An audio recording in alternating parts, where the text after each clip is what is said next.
Love a Mystery. A Carlton E. Morse audio novel featuring Jack, Doc, and Reggie, specialists in crime and adventure.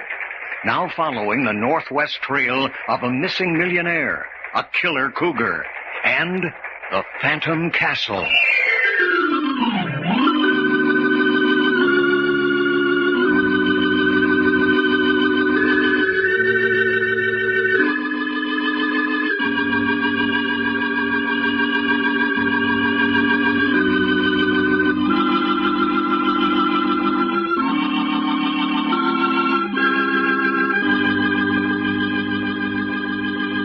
This is Fred Foy introducing Jim Harmon's presentation of Les Tremaine and Tony Clay in an original Carlton Morse thriller, The Fear That Creeps Like a Cat.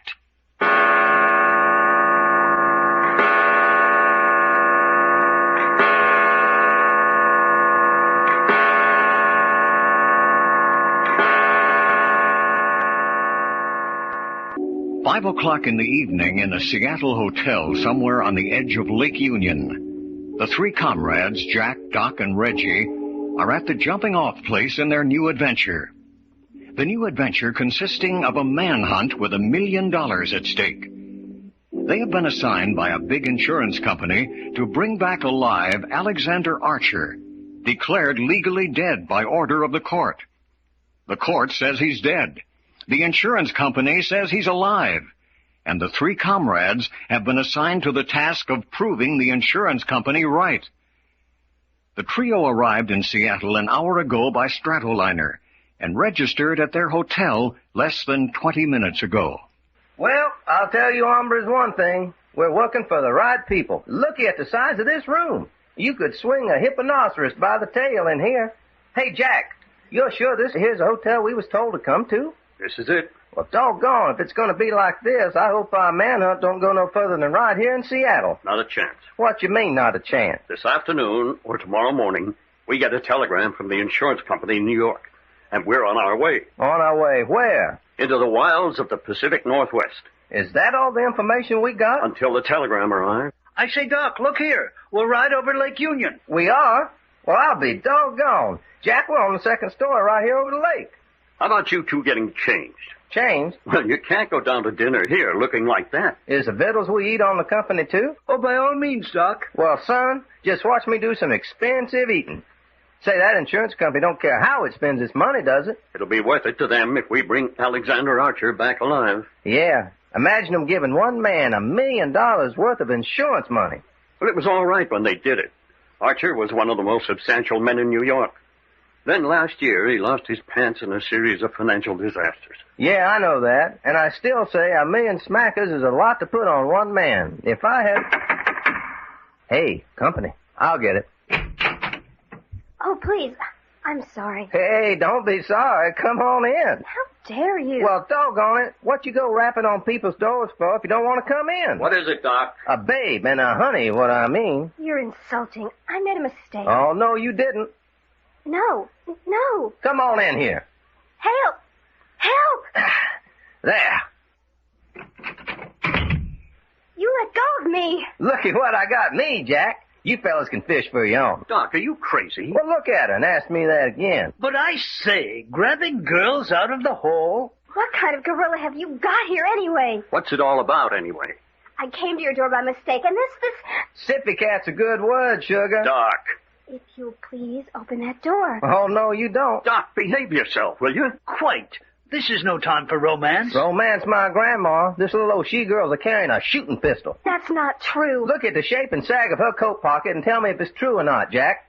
Why did you come to our door with a gun? I tell you, it was a mistake. You should ought to be ashamed of yourself. Nice girl like you carrying pistols and telling lies. You let me out of here. Who are you? When the management of this hotel hears about this... Never mind the management. Who are you? 3 men kidnapping a girl. Get her, Reggie. Righto. No. Let go of me. Get the gun, Doc. If you don't let me go, I'll scream. Scream and we'll gag you. Got it, son. Anything else in her pockets? No. Let me alone. Yeah, here's a handful of junk. All right. Let her go, Reggie.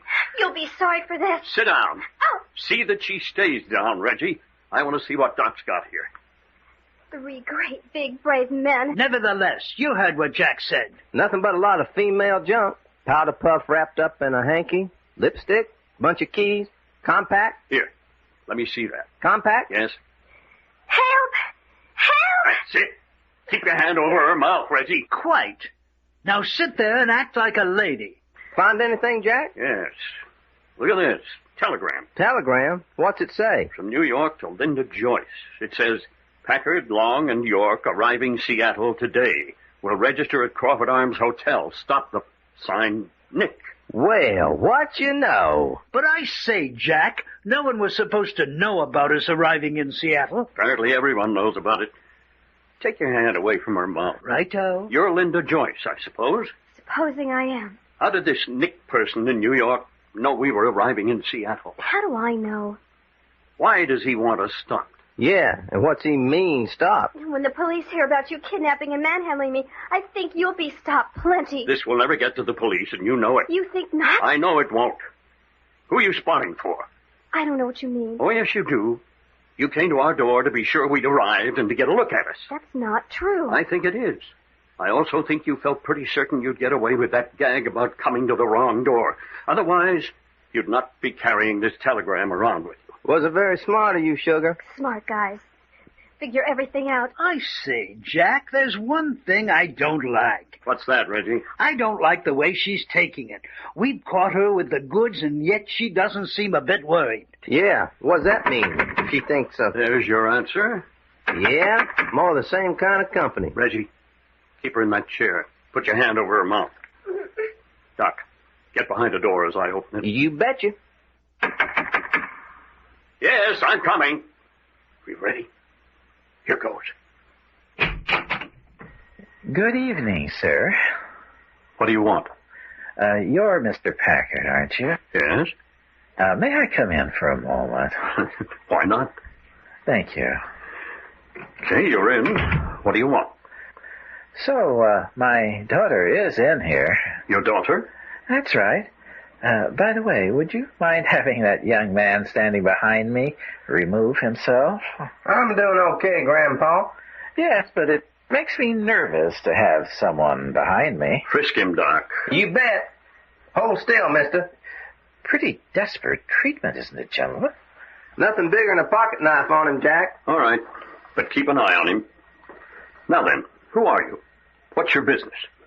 I want you to release my daughter, naturally. Oh, you do? Yes, would you mind having that young man take his hand away from my daughter's mouth? First, what's your name? I'm Richard Cooper. Cooper. This girl's name is Linda Joyce. Linda Joyce? Oh, you must be mistaken. The heck we are. What is her name, then? Laura Cooper. Please have that young man release her. All right, Reggie. Quite. Oh, thank goodness you came, Father. Laura, how many times have I told you to keep away from strange men? But it was a mistake. I came to the wrong door. I'm afraid you're a very naughty girl, Laura. That's it. You always think the worst of me. Past experience, my dear. Past experience. Now, if you gentlemen will allow me, I'll take her back to her room. I assure you she won't annoy you again. You promised that. Indeed I do. Well, you better keep an eye on her. Doc's gone for her in a big way, and I won't be responsible. Oh, dear. I've had so much trouble with this girl. Come along, my dear. Yes, Father. Which one of you is Doc? That's me, Grandpa. Red hair. Laura's very fond of red hair. Women are weak, my boy. Weak. I beg you not to take advantage of her. Good afternoon, gentlemen. Well, I'll be a two-tailed hipponoceros. But I say, Jack, the telegram. That girl's more than just a flighty female. Sure. But that was a great act they put on. Kindly old father and his wayward daughter. Doggone if it wasn't. The old guy acting like he was on his last leg. I say, he did look on the trembly side. I felt sorry for him. Sorry, my eye. When I went over him looking for a gun, I felt muscles like steel. That guy could lick his weight in wildcats. But, Jack, why did you let them go? Why not? We got everything we could out of them. We can't be bothered with prisoners. Sure, we know the gang's on our trail, and we know what two of them look like. Hey, who you phoning to? Listen and you'll find out. Hello. I want to send a wire. Ready? The Viking Insurance Company, 1440 Broadway, New York City. Who is Nick? He tipped off gang in Seattle of our presence. The fight's on. Signed, Jack Packard. Thank you. Why didn't you tell them to rush them final instructions so we can get out of here? What's the hurry? If we stick around, we may meet some more of the boys and girls. Yeah, I wonder if they got any more little old she-gals as pretty as Linda Joyce or Laura Cooper, or whatever her name is. Good looking, but a little bit on the scratch cap side for me. They can be anything they want to be, just as long as they're pretty.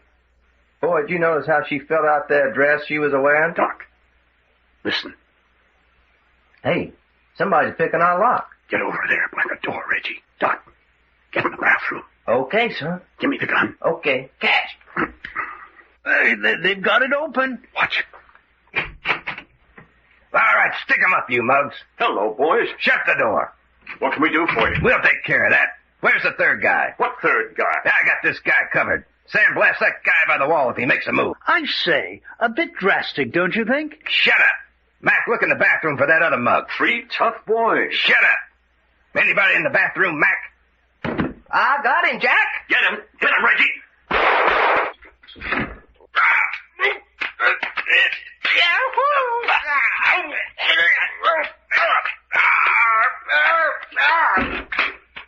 Get that gun. Whoopee! Got it, fella. How you coming, Reggie? There, that does it. Now get to your feet. Doggone, as pretty as you please. All right, you. Stand up. Hey, Jack, now we got him. What we gonna do with him? Open the window. The window? You mean we're gonna throw him out? Why not? The light won't hurt him. Well, doggone. Hey, what do you think you're doing? Come on. Help me, Doc. You darn tootin'. Hey, I can't swim. How'd he go? Whoopee! Man, what a dive. Next. Out he goes. Whee! Is the man in the bathroom unconscious? Out like a light. All right, throw him out in the hall.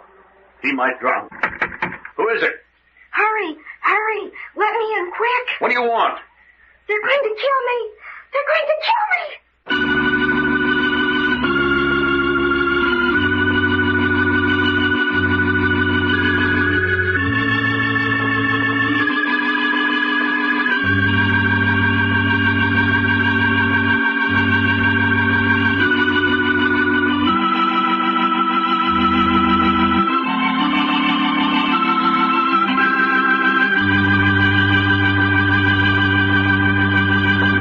The adventures of Jack, Doc, and Reggie have come to you in I Love a Mystery. Created and written by Carlton E. Morse.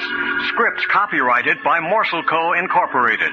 Produced and directed by story editor Jim Harmon. Featuring Les Tremaine as Jack Packard and Tony Clay as Doc Long. With Frank Brzee as Reggie York. Others in the cast included Jack Lester as Mr. Cooper, Corey Seaton as Laura, your announcer, Fred Foy. This presentation has come from Hollywood.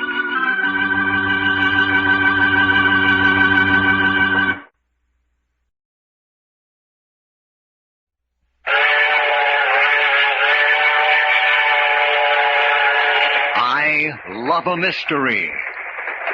A Carlton E. Morse audio novel featuring Jack, Doc, and Reggie, specialists in crime and adventure. Now following the northwest trail of a missing millionaire, a killer cougar, and the Phantom Castle.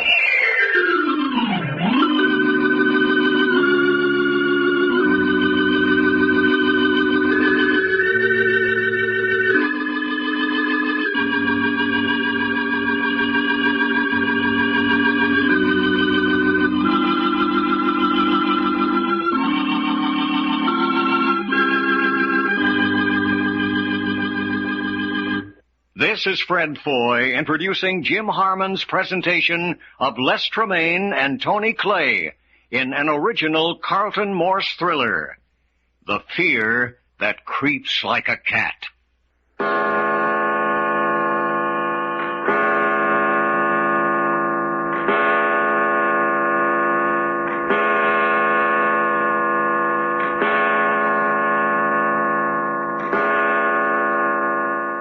6 o'clock in the evening in the Seattle hotel somewhere on the edge of Lake Union. The three comrades, Jack, Doc, and Reggie, are launched on a $1 million manhunt. They had just overcome 3 gunmen in their hotel room when there was a knock on the door, and the girl's voice cried out, "They're going to kill me." Get that door open. Doc, Reggie, Hey, what's the matter? sprawled on the floor outside our door. I say, is she dead? Where do we get her inside? Give me a hand, Reggie. Keep Righto. an eye on the hall, Doc. Okay, here we go. Easy with her. She's breathing. Shut the door, Doc. Uh-huh. Nobody in the hall. Right here on the bed. Hey, will you look what we got this time? Darn if she ain't even prettier than the other girl. What is it, Jack? What's the matter with her? She must have fainted.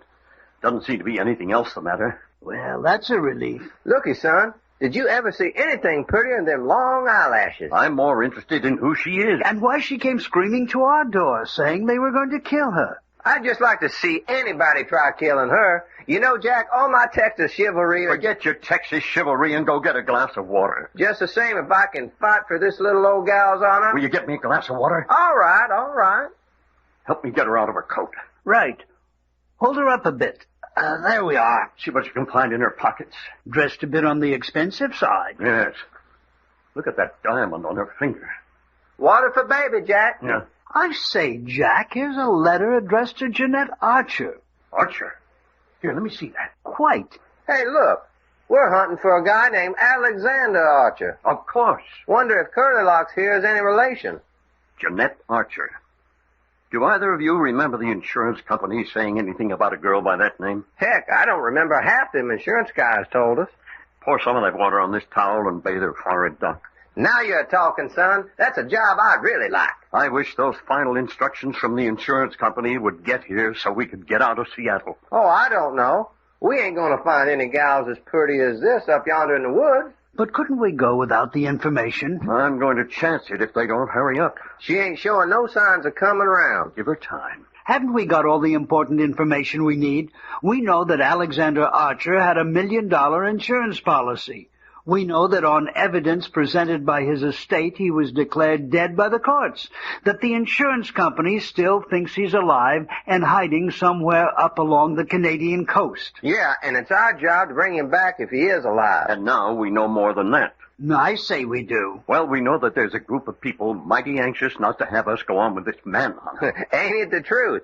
First that pretty female girl that come in toting a pistol, and then that old guy. Oh, look here. Huh? Well, what's the matter? That chappie you knocked unconscious in the bathroom, he's still in there. Hey, that's right. There's too many things happening. Reggie, go throw him out in the hall. With pleasure. Well, there's one thing, son. We sure are popular. We've been in Seattle about an hour, and here at the hotel about half an hour, and looky at all the visitors we've had. I wish I knew where this girl fits into the picture. Well, if she don't fit in no place, can I have her? You practically got her now. I didn't tell you to hold her head in your lap. Well, dad busted, it's easier to bathe a forward this way. Just dump him out in the hall any place, Jack. Yes, why not? How bad is he hurt? He's just sleeping off a sock in the kisser. Throw him out. Hey, you know something, Jack? No, what's the matter? There's something kind of indelicate maybe I ought to mention. Indelicate? Yeah. A real Texas gentleman don't see what he ain't supposed to see.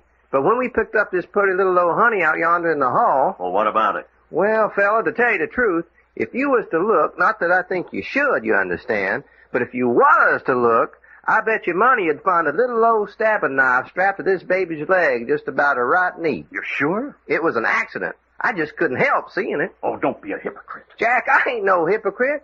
You don't say things like that. Where's a knife, huh? The Linda Joyce girl carried a gun, and this one a knife. Yeah. Looks like all the cats in the Northwest got claws, don't it? She doesn't show any signs of consciousness yet? Nope. Sleeping like a baby. Jack, I say, Richard Cooper. What about him? He's coming down the hall. Hey, you mean Grandpa's coming to pay us another visit? I'm not sure. I ducked back in the room the moment I saw him. Want I should frisk him again if he asked to come in here? Yes.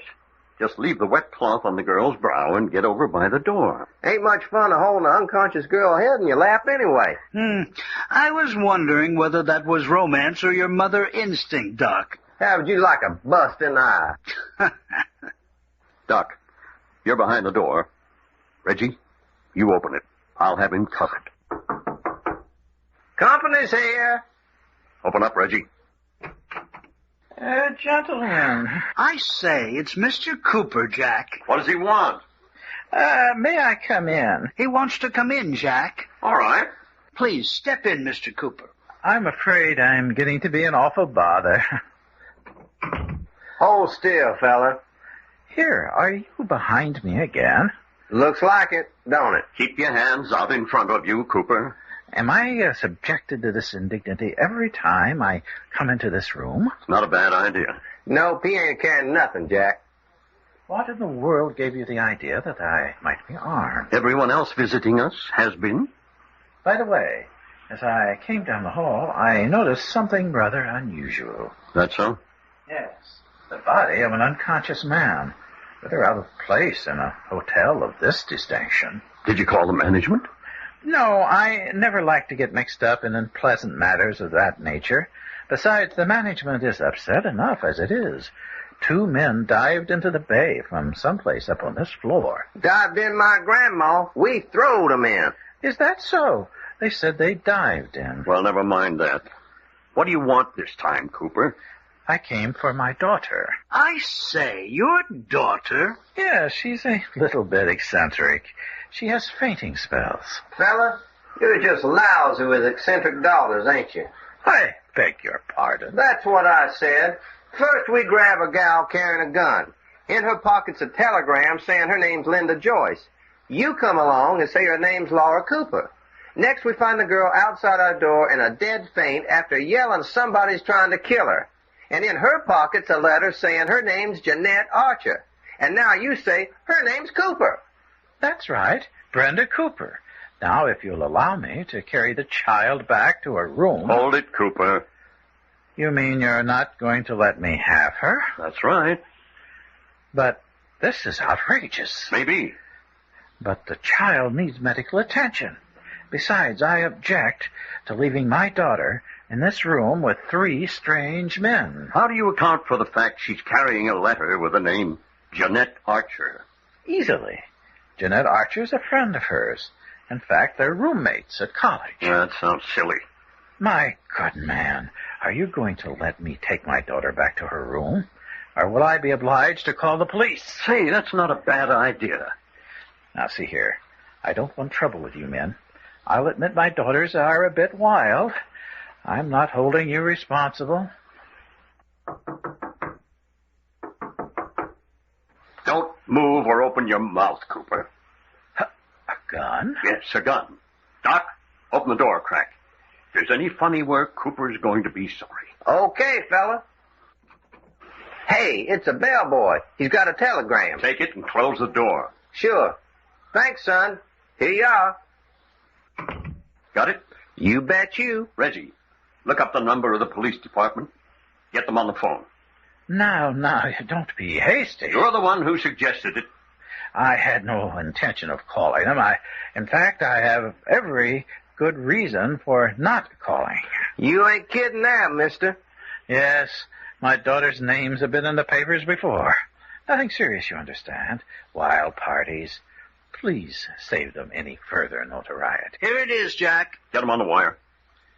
You're going to insist on it? That's right. I say, get me Maine 4400, please. In that case, I shall withdraw. Suit yourself. I hope you realize you're breaking an old man's heart. I suppose there's a little old gray-haired mother with a shawl around her shoulders somewhere in the background, too. Good evening, gentlemen. We sure bluffed him out of that one. Bluff nothing. What's the matter, Reggie? Haven't you got them yet? They're on the wire, but they asked me to hold the line a moment. Doc, let me see that telegram. Oh, yeah. From the insurance company, you think? Probably. What's it say? It's what we've been waiting for. Oh, righto. Hold the line a moment. Here they are on the wire, Jack. Let me take it. Hello. Listen, there's an unconscious girl by the name of Jeanette Archer up in room 232 of the Crawford Arms Hotel. Get here quick or she'll be kidnapped. Never mind who this is. Get here and step on it. Hey, Jack, if we stick around here and get mixed up with the police... We're not going to stick around. Reggie, tear all the sheets off the bed. Righto. But looky, fella. Doc, will you stop asking questions, start tying these sheets together? Okay, fella. But if I'm a flying hipponocer, I know why. Be careful of those knots. They've got to hold our weight. I say we're going out the window. That's just what we're doing. But doggone it, Jack, the lake's down below us. Then we'll get our feet wet. I'll say we will. Clean up to our necks. There, here. Move one of the beds over to the window. Come on, Reggie. Doggone if things ain't getting crazier in a lunatic asylum. You fellas get out of your coats and wrap some extra clothes in them and tie them to your backs. We're going to have to swim for it. But why the heck don't we just walk out of the place? Because you crazy fool, Cooper and his gang would see us. They'd see we didn't have this girl with us, and they'd break in here and grab her. We ain't gonna take her with us? You bet we're not. Let the police come and get her. There. That ought to hold our weight. You ready, Reggie? Right. Then out with you while I'm getting ready. We'll meet in those bushes over there beside the lake. See you later. So long. Hey, you know, that water's gonna be cold. Never mind that.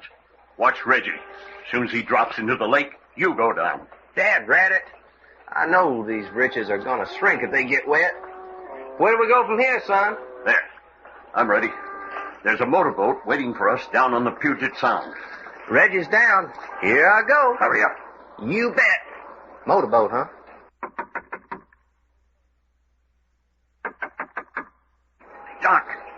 Doc, they're here. Hurry up.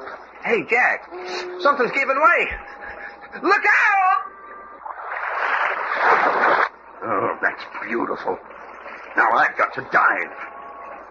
Well, here goes nothing. Wee! Cuss these blame britches. They're choking me to death already.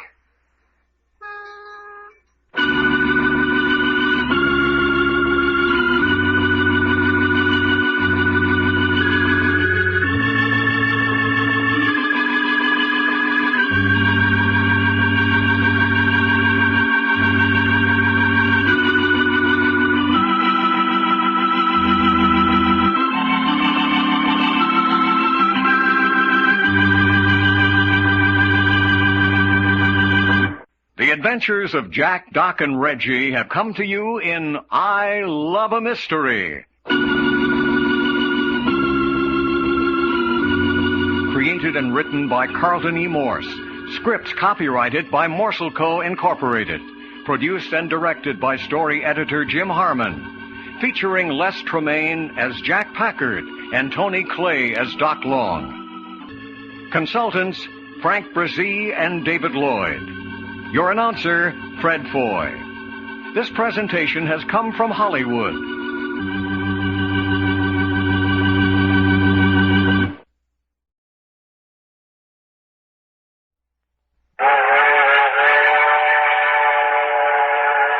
I Love a Mystery. A Carlton E. Morse audio novel featuring Jack, Doc, and Reggie, specialists in crime and adventure. Now following the northwest trail of a missing millionaire, a killer cougar, and the Phantom Castle.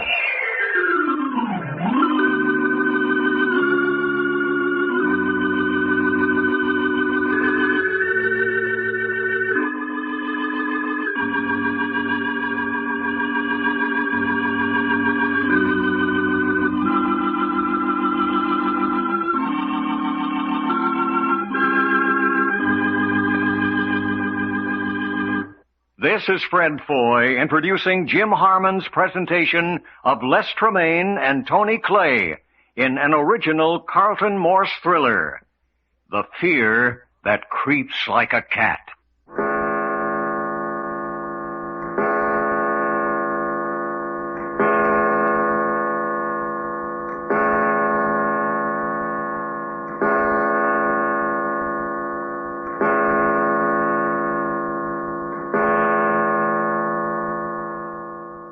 Seven o'clock at night on the waterfront of Puget Sound, somewhere at the foot of Seattle.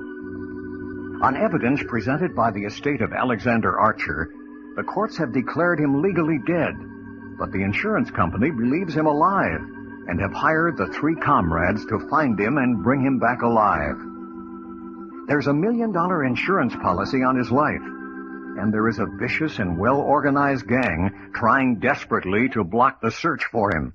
Half an hour ago, they dodged members of the gang at their hotel and are now completely enfolded in fog and darkness on the Puget Sound waterfront.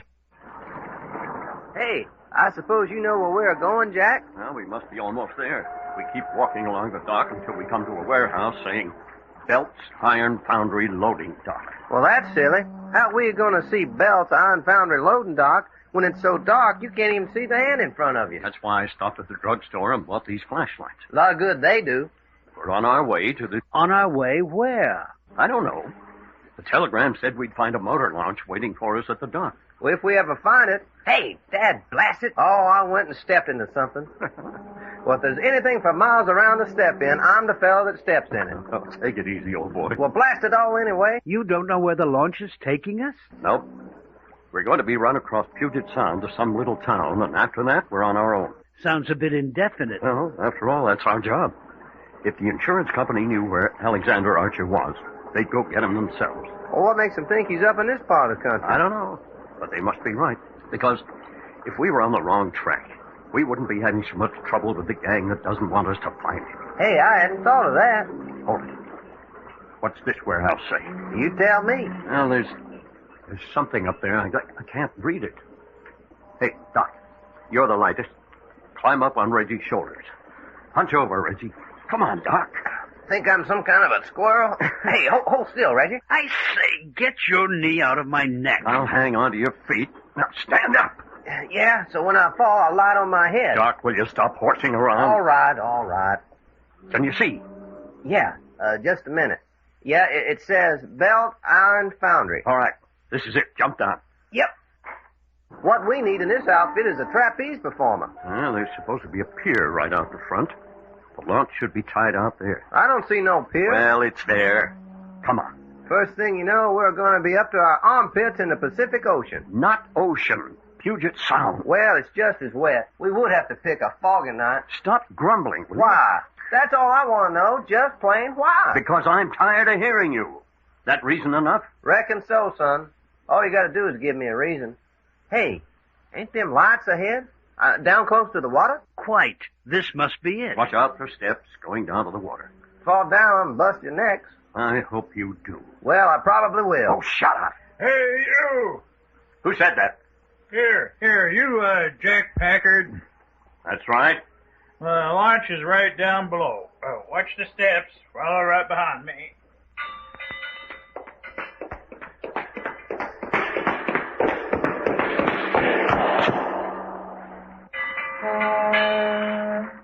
Belay there.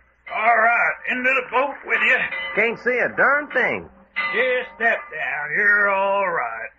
There. Oh, yeah, here's a place to sit down. All right, slide over. Huh? Oh, sure. All right, Bill. Turn her over and cast off.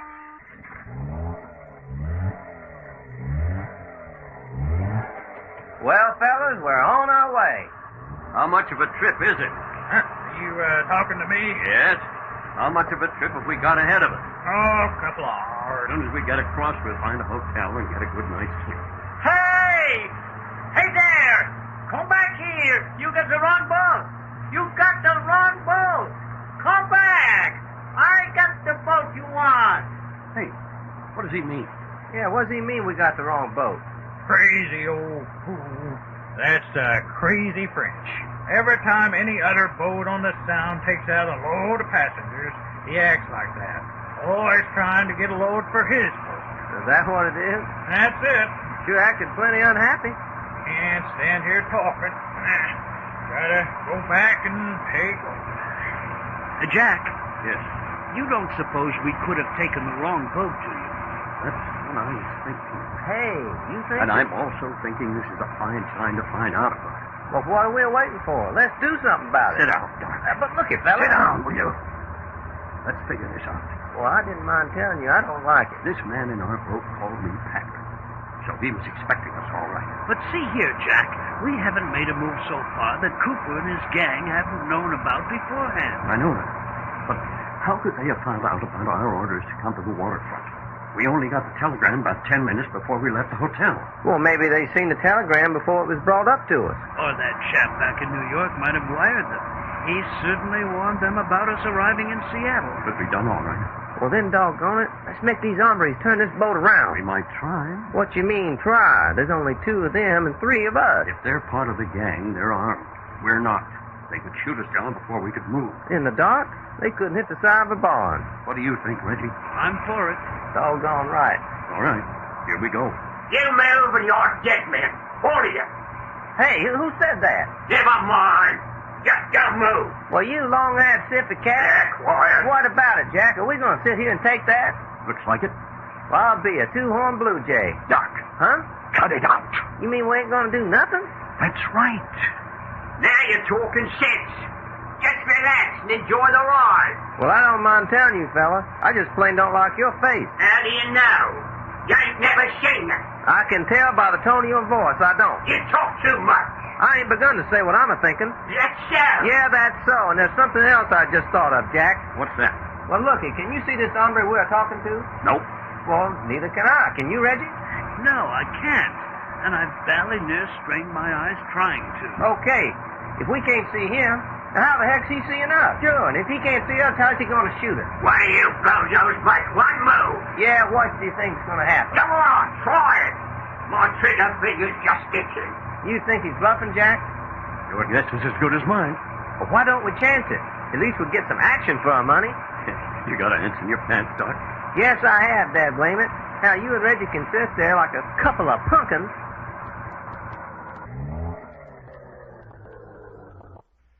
Jack, that killed the motor. This is where you mugs get off. How do you like it? Get off? I don't see no land. It's there, though. About a quarter of a mile straight down. You mean you want us to jump overboard? Not until you're dressed for it. Dressed for it? Yeah. You wouldn't want to get in the cold water unless you was dressed for it. Hey, what the heck are you talking about? I ain't a horn to go swimming dress or no dress. Now, you won't mind it with a sack over your head and a piece of iron bar tied to your feet. Not for long, anyway. Well, I'll be a smelly onion if they're going to tie any on bar to my feet. All right, Bill, you ready? Yeah, let's dump 'em and get out of here. Where's Jack? He's bringing up the ropes and the hooks of iron. How about a little light to work in? No, any passing craft seeing a light drifting out here would get nosy. What's keeping Jake? Hey, Jake. You better go see what's the matter. Well, keep that rod on them fellas. They're mighty tricky. You bozos hear that? Hey, you punks. Did you hear what I said? Hey, you guys. Joe, Jake, come here. Well, what's the matter, Bill? Come here. I think they've gone over this side. What do you mean, over the side? Well, where were you and your gun? What can I do in the dark? I didn't hear a sound. They were sitting right there. Jake, there's a hand here. I'll give you a hand. That's what you think. Get him. Get that man. Hey, Jack, man overboard. Here's some rope. Did you knock him out, Reggie? I don't know. Help! Help! All right, here it comes, Bill. Do it! I can't swim! I did throw it. Yes, I got it! Pull me in! Help me, Reggie. Heave on it. That's it. I can hear him. He's right alongside. Give me your hand, fella. There you are, you yellow-tailed polecat. I can't swim. I don't know why we didn't hold you under instead of pulling you out. Tie him up, Reggie. I'm taking care of this other would-be tough guy. Yeah, I sure landed right on his kisser. Apparently you did. He hasn't moved since. Hey, what about the other fella? The guy they called Jake. He doesn't seem to like our party. Yeah? Ain't seen hide nor hair of him. There, that should hold our friend Bill. All right. Let's go see what Jake has to say for himself.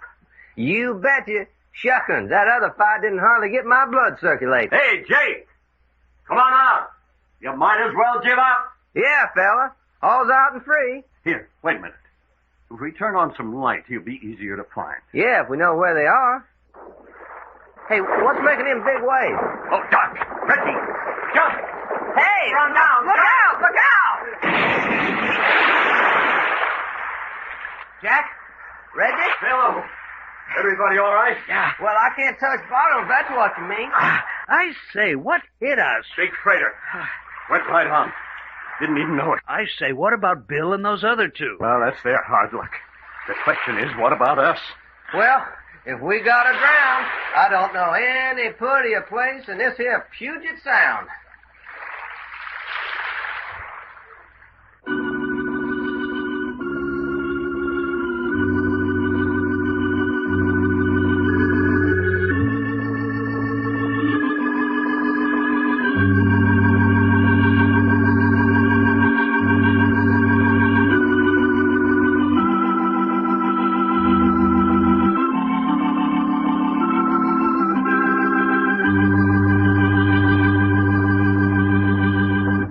The adventures of Jack, Doc, and Reggie have come to you in I Love a Mystery.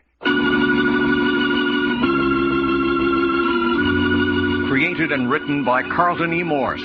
Script copyrighted by Morsel Co. Incorporated. Produced and directed by story editor Jim Harmon. Consultants Frank Brzee and David Lloyd. Your announcer, Fred Foy. This presentation has come from Hollywood.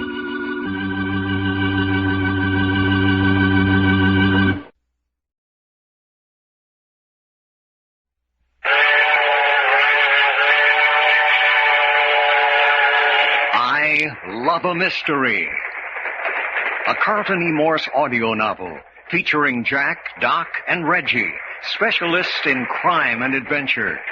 Now following the northwest trail of a missing millionaire, a killer cougar, and the Phantom Castle.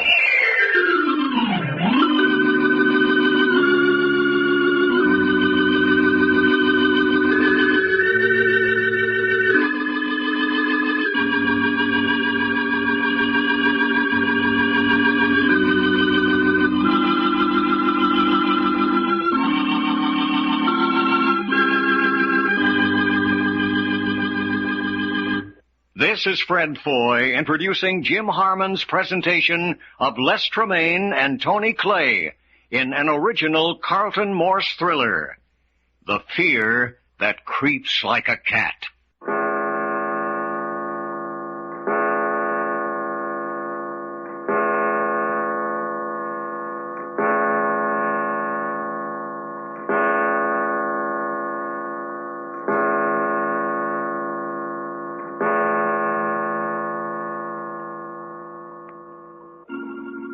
Seven o'clock at night, somewhere in Puget Sound off the waterfront of Seattle. Tonight, the three comrades had orders to meet a launch at the Puget Sound dock, which would carry them on the first leg of their expedition. Gangsters kidnapped them in a second launch. Out in the middle of the Sound, they were run down by a big freighter. And at the moment, Jack, Doc, and Reggie are swimming around in the dark and fog, trying to keep afloat.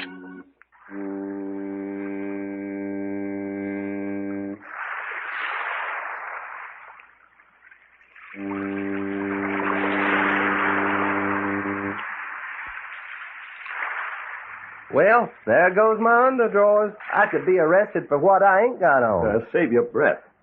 We're going to need it if we keep afloat. Me and Lady Godiva, only she had a horse. Doc, don't you realize this is serious? 2 or 3 miles out here in Puget Sound, not the faintest idea which way to swim. You know, Jack, I ain't swum naked since I was a tadpole back in Texas. You can think of more useless information. Well, why not? Here we are waiting either to get rescued or drowned. Might as well talk and enjoy ourselves. Well, go ahead if you're enjoying it. Well, ain't you? Never mind me. I can stick my head underwater when I get full. Me and my cousin Winnie Mae used to swim in flour sacks when we was kids down in Texas. Flour sacks, huh? Yep. What's the matter? Didn't you have any water? Oh, you know what I mean. Instead of store swimming suits. Uh-huh. Yeah, there was a pond on her papa's place. Hogs used to wallow in the mud around the edge. Oh, that's a lovely picture. No, we didn't mind them, though. We just waded through them and out into the deep water. It'd come up to our pistol pockets in the deepest place. Wonder you didn't catch something. We did. Tadpoles, water snakes, things like that. I mean disease, you dope. Germs. Heck no. Me and Winnie Mae were so tough, germs couldn't stand the sight of us. Hey, listen. Quick. Yell. Yell your heads off. Help! Help! Help! Help! Ship ahoy! Help! Ahoy! Ahoy there! Did you hear that? Ahoy! Help! Help! I hear you keep yelling. I'm coming. He says keep yelling. All right, take turns. You first, Doc. Help! Over this way! Help! This way! This way! Help! I say he's got the light on us. Well, doggone. Looks like we ain't going to be fish bait after all. You see us? Here we are. I see you all right. The bat there, don't run them down now. Cut the engine. Easy. Port there. Belay there. We'll have you aboard in no time. Hey, you got a woman aboard? You get here. One woman. One grand sailor, that girl. Oh, look here. Hey, tell her to hide her head. We're naked as babies. Maria, those eyes. Keep them forward. Oui, Papa. I don't see anything so dad blame funny. Oh, never mind, Doc. Climb aboard. Okay. How you doing, Reggie? I'm already in, Jack. Oh, all right then. Here I come. Huh? That is all, eh? Yeah, that's all. Hey, what about them other three? What's the use? We haven't heard a word out of any of them. 3 more? Yes, 3. We've been in the water half an hour. Maria, start the engine. Circle round. Use the searchlight. There are 3 more. Oui, it is too late, I think, though. Here, you wrap up in these blankets. Blankets? Doggone. Can I use one of them? What happened? What you do out here? Our launch was run down by a big freighter. They didn't even know they hit us. You have lights on, blow whistle, and freighter hit you? No, we didn't blow any whistle and the lights were out. No whistle, no lights. Oh, mon Dieu, that is bad. Why not? Because the 3 men you're looking for now had us prisoners. Prisoners? Oh, by God. Your name is Jacques Paccard. I bet you my life. Hey, are you the bird that yelled to us just as we pulled away from the dock? That is right. When you go in another boat, I do not know what to do. Then I follow you. Well, you certainly did the right thing. If you hadn't come along, we'd have been dead Indians in another hour. Hey, Maria, these are fellas we're supposed to pick up tonight. Oh, Papa, you tell me this? Yeah, these fellas we look for. She's no good. We don't look no more. We don't look for 3 other men. No, they wicked folks. Let them go to shore best way she can. Then how shall I set the course, Papa? Wait, I will take the helm. Now, you fellas, make yourself comfortable. I will send Maria back. Hey, what's he mean he's going to send Maria back? And us with nothing but blankets on? It's the first time in your life you've been afraid of a girl. Well, Dad busted. I ain't presentable. What about you, Reggie? I say, tell her to keep away from me. What's a she-woman doing on this boat anyway? Hello? Hey! You boys look like Indian papoose wrapped in blankets. Hey, would you mind sitting down over yonder by Reggie? You make me nervous. Oh, I say, not over here. Here, sit down here. Oui. These other boys, they are afraid of women? In their present state. I think it's a very good thing we come along when we do. I know it. You're Frenchie's daughter? That is so. He is a fine man, my papa. Well, he seems to think you're a pretty good sailor. I am. I go with him on his boat everywhere. Hey, was your papa hired to take us on this trip? Yes. Then you get the wrong boat by mistake. You're telling us. This man with red hair talks funny. Hey, what you mean I talk funny? I think it's funny. Well, it's good old United States, and don't let anybody tell you it ain't. This nice boy with the blonde hair, he is English, I think. Quite. Do you mind? Oh, no. When I was in convent, I was very much in love with English boys. Oh, but I am not anymore. I am not in love with anybody anymore. Well, that's all very swell, lady. But will you tell us where we can get some clothes, or are we going to have to go around here with blankets on the rest of our lives? No, I don't think we will have to do that. You don't, huh? No. When we reach Port Force, Papa, I will go up to the store and buy you something. Yeah? Well, I wear a size 38 underdrawers. I say, Doc. Well, blame it all I do. This Doc makes me want to laugh all the time. Now, look out for him. He's a Texas boy, and you know how a Texas boy is about women. Oh, really and truly? I'm afraid so. But it's a very big place, I think. You bet your sweet life it's a big place. With lots of girls? Yeah, but you have to run them down like you do jackrabbits. Oh, me. I don't run. I don't run away from anything. Oh, there, Maria. Oui, Papa? This boy, she called. You give her a drink of brandy, huh? No, I have not. I have forget. Good name of Thorn. Where are you with? What kind of folks you think we are? Give it to her. Plenty much. Oui, Papa, I will fix it. Papa is worried. He thinks you must have big spot of brandy. I will get it. Hey, I kind of like that gal. No. Well, doggone if I don't. Wouldn't you know I'd be wrapped up in a blanket? Something always happens to me when there's a pretty girl around. There now. We'll fix you up plenty quick, I bet you now. Maria, you say your father is taking us up to Port Forest? Oui. Yes, monsieur. Where is this Port Forest? Way up the other side of Bellingham on the coast. We will not get there before dawn, I think. You, Monsieur Doc? Thanks a heap, sugar. You tell your papa I think you're a swell folks. What kind of country is it? Oh, very wild. Not many folks up there, huh? No, just loggers and lumberjacks. Lumber country? Very much lumber. Very much trees. It is a very rough place, I can tell you those. Doggone, I like hearing you talk. That's funny. I like to hear you talk, and you like to hear me talk. Maria, me and you ought to hit it off all right. I mean, when I get me a pair of breeches. You say crazy things, I think. Oh, there, Maria. Yes, Papa? Come up forward, take the helm. 1 minute, I come. Hey, you gonna leave us? Oui. When Papa calls, poof, I go. But I will come back. When Papa calls, poof, I go. Doc, if it wasn't for women, you'd be a top-notch sidekick. What you talking about? I'm the best doggone sidekick a fella ever had. Look at you. All you've got in your head is Maria. Yeah. Well, what you hombres got in your head? I say, not Maria. Well, that's your hard luck.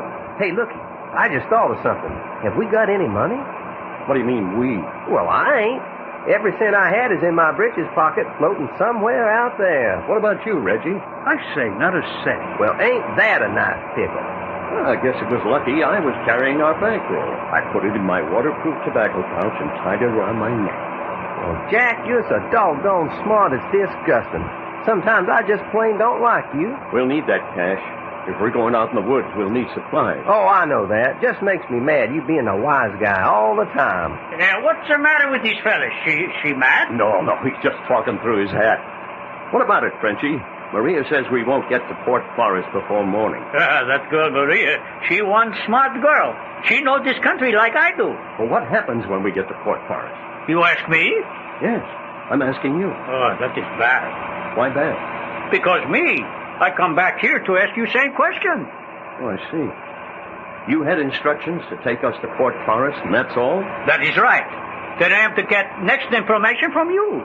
Frenchie, you know what this is all about? Why you're taking us up there? No, I know nothing. How would you like to make a fortune for you and Maria? Money? You talk about money? Lots of money. Oh, you betcha my life. For money, I'd do anything. That's a bet. You stick to us, and you'll have plenty of money. Bon. Now you're talking, Jack. Man, I can fight my weight in wildcats with that little old Maria looking on.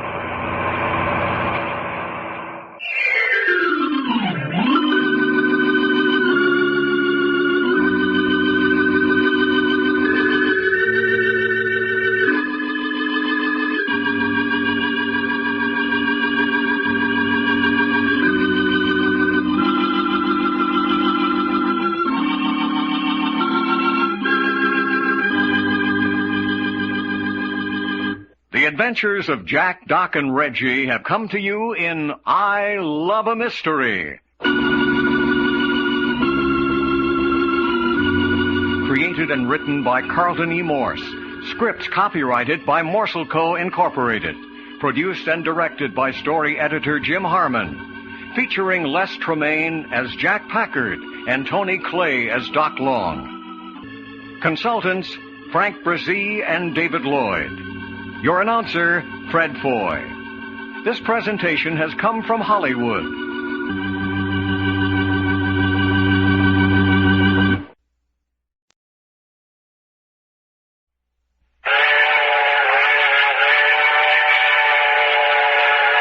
I Love a Mystery. A Carlton E. Morse audio novel featuring Jack, Doc, and Reggie, specialists in crime and adventure. Now following the northwest trail of a missing millionaire, a killer cougar, and the Phantom Castle.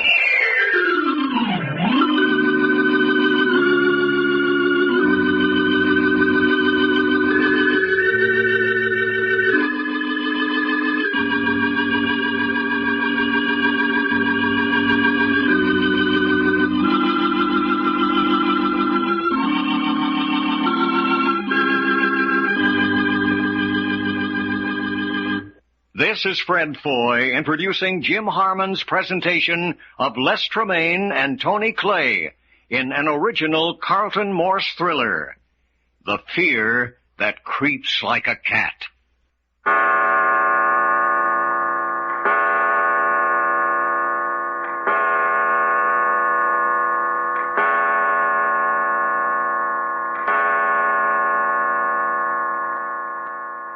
5 o'clock in the morning at the landing dock of the tiny hamlet of Port Forest, somewhere up the coast from Seattle near the Canadian border. In their search for Alexander Archer, the $1 million corpse, the three comrades, Jack, Doc, and Reggie, have only now arrived at Port Forest. They were brought here in a tiny motor launch operated by Frenchie and his daughter Maria. Last night, the trio were kidnapped by gangsters trying to prevent them from finding Archer, and were carried out into Puget Sound in a small boat.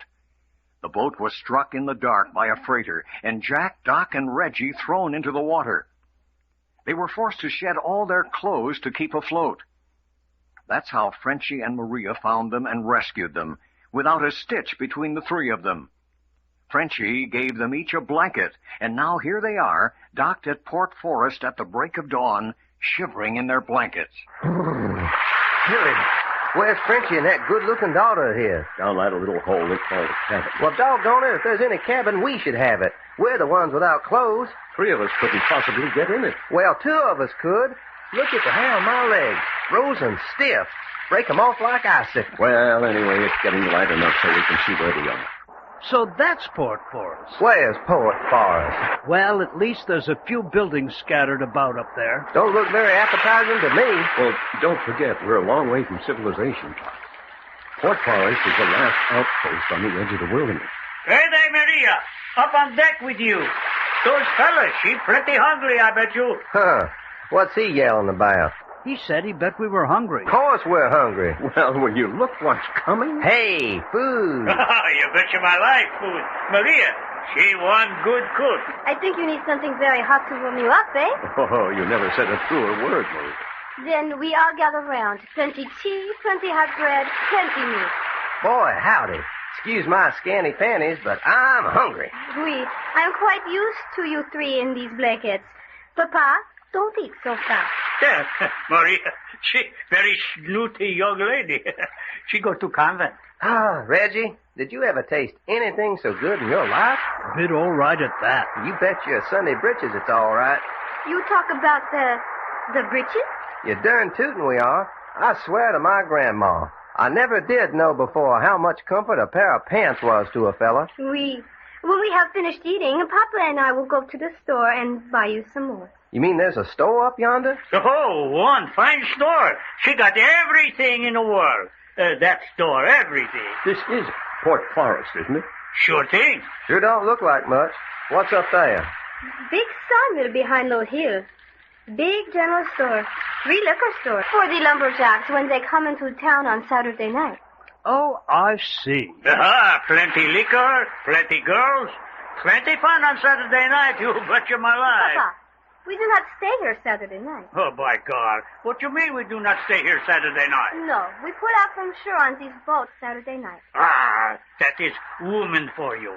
I send you to convent, and now you say I have no fun on Saturday night. You know, this is a beautiful little cove, protected from the ocean. Oh, plenty deep water, too. Big lumber schooners. She come right up to dock here. I say, then Port Forest is simply a mill town. That it is.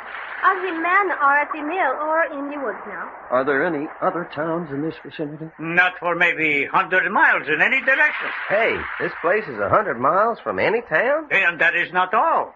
By boat.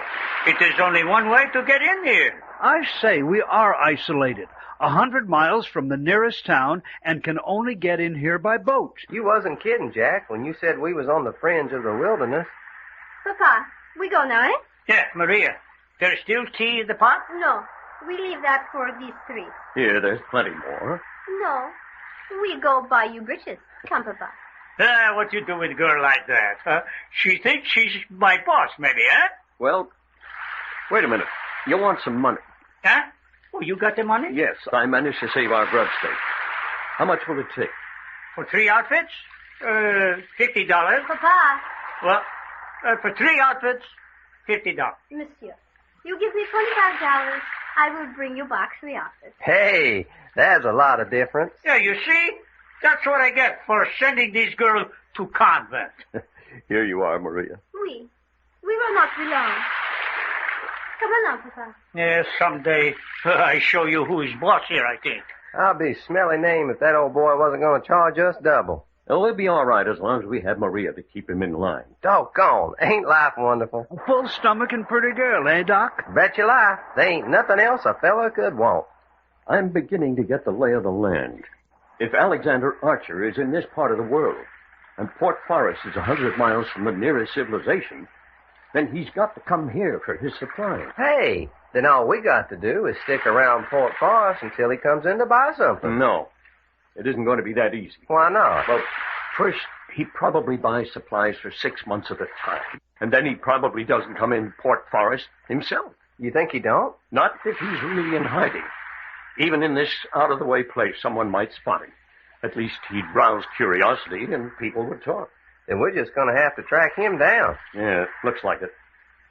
I've got one hunch.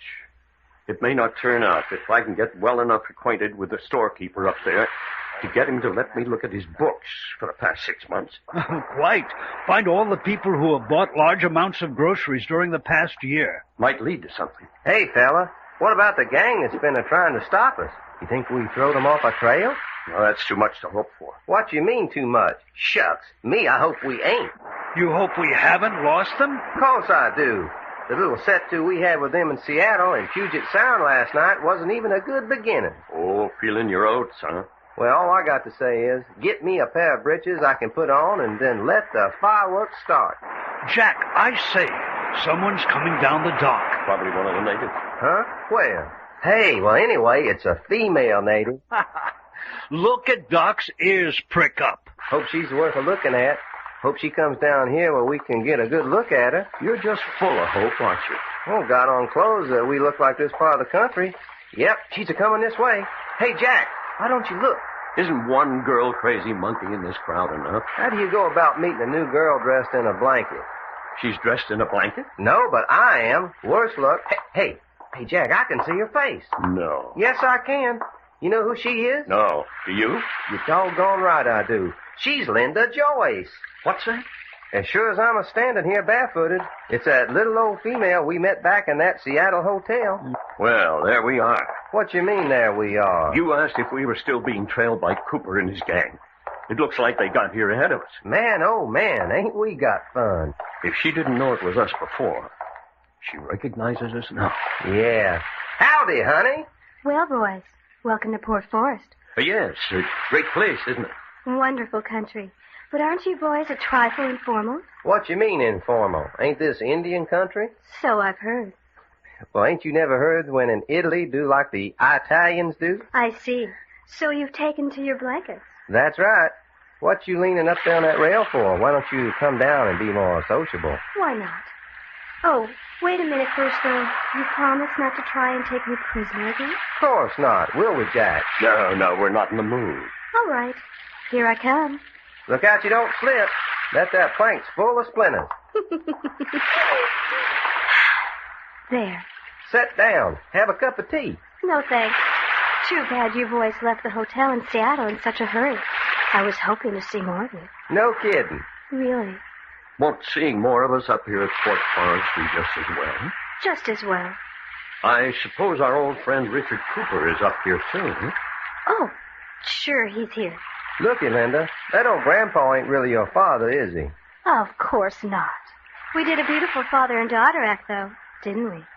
Yeah, almost had me in tears. Cooper had plenty of gall, though, coming into our room the second time and trying to tell us that Jeanette Archer was another of his daughters. Well, you'll have to give him credit for trying. Well, she's safe from your gang anyway. The police will take care of her. Is that so? I think so. But I say, Miss Joyce, who is Jeanette Archer? What relation is she to Alexander Archer? You don't know? No, the insurance company said nothing to us about any relative by that name. You want to make a deal? Let's hear what it is first.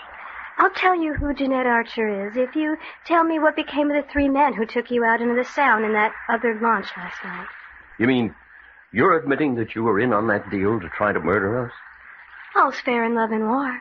That wasn't war. That was murder. Apparently only attempted murder.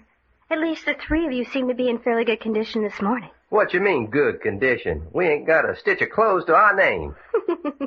Then you admit that Cooper and you and the rest of your gang will go to any limits to get rid of us? We're getting away from the subject. What became of the 3 men who took you out? They're dead. You murdered them? Don't make me laugh. You won't laugh very long if you killed those men. All right. We've told you what happened to them. Who is Jeanette Archer? She was a plant. Cooper had her put on that feigning act to get you in the room and listen to your conversation while you thought she was unconscious. I say, she was one of the gang? Certainly. Ho there! Breeches for monsieur. Hey, here comes Frenchie and Maria. What's your hurry, Linda? I've stayed too long now. Papa and I buy out the store. Oh, who is this woman? Hello, Frenchie. What do you do on this boat? Little cat. You want me to scratch your eyes out? You get off this boat! Hold everything. I'm going. Get off, get off! I am so mad I'd kill you! Hey, Maria, hold it, honey. That woman is a bad woman. I will not have her on my boat. She's a little spitfire, boys. You're welcome to her. The bad name. The witch. The she thing. Hey, what's the matter with her, Frenchie? What's she got to be so wild about? She say all women in Port Forest is bad women. She do not like bad women very much, I can tell you that. It is not funny. She come back. I kill her dead. She bad. You bet she's bad, Maria.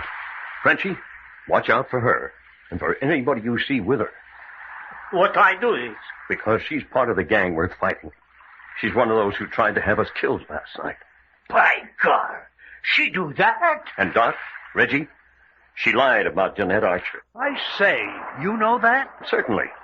I'm enough of a doctor to know that that girl wasn't shamming. She was really unconscious. Well, boy, howdy. We really have got a mess of fighting to do, ain't we?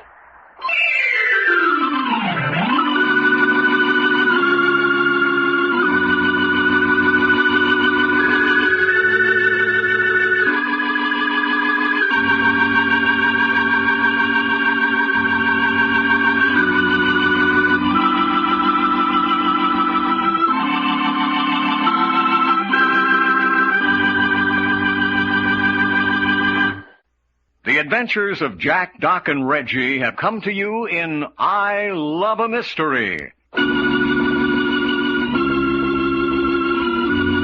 Created and written by Carlton E. Morse. Scripts copyrighted by Morsel Co. Incorporated. Produced and directed by story editor Jim Harmon. Featuring Les Tremaine as Jack Packard and Tony Clay as Doc Long. Consultants Frank Brzee and David Lloyd. Your announcer, Fred Foy. This presentation has come from Hollywood.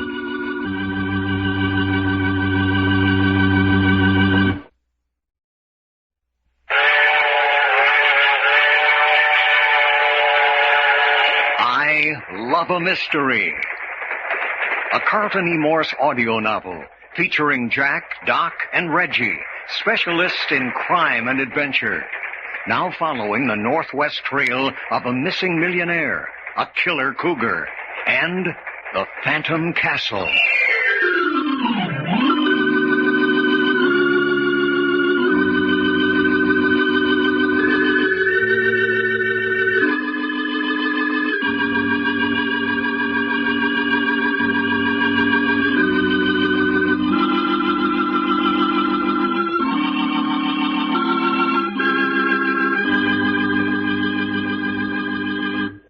This is Fred Foy introducing Jim Harmon's presentation of Les Tremaine and Tony Clay in an original Carlton Morse thriller, The Fear That Creeps Like a Cat.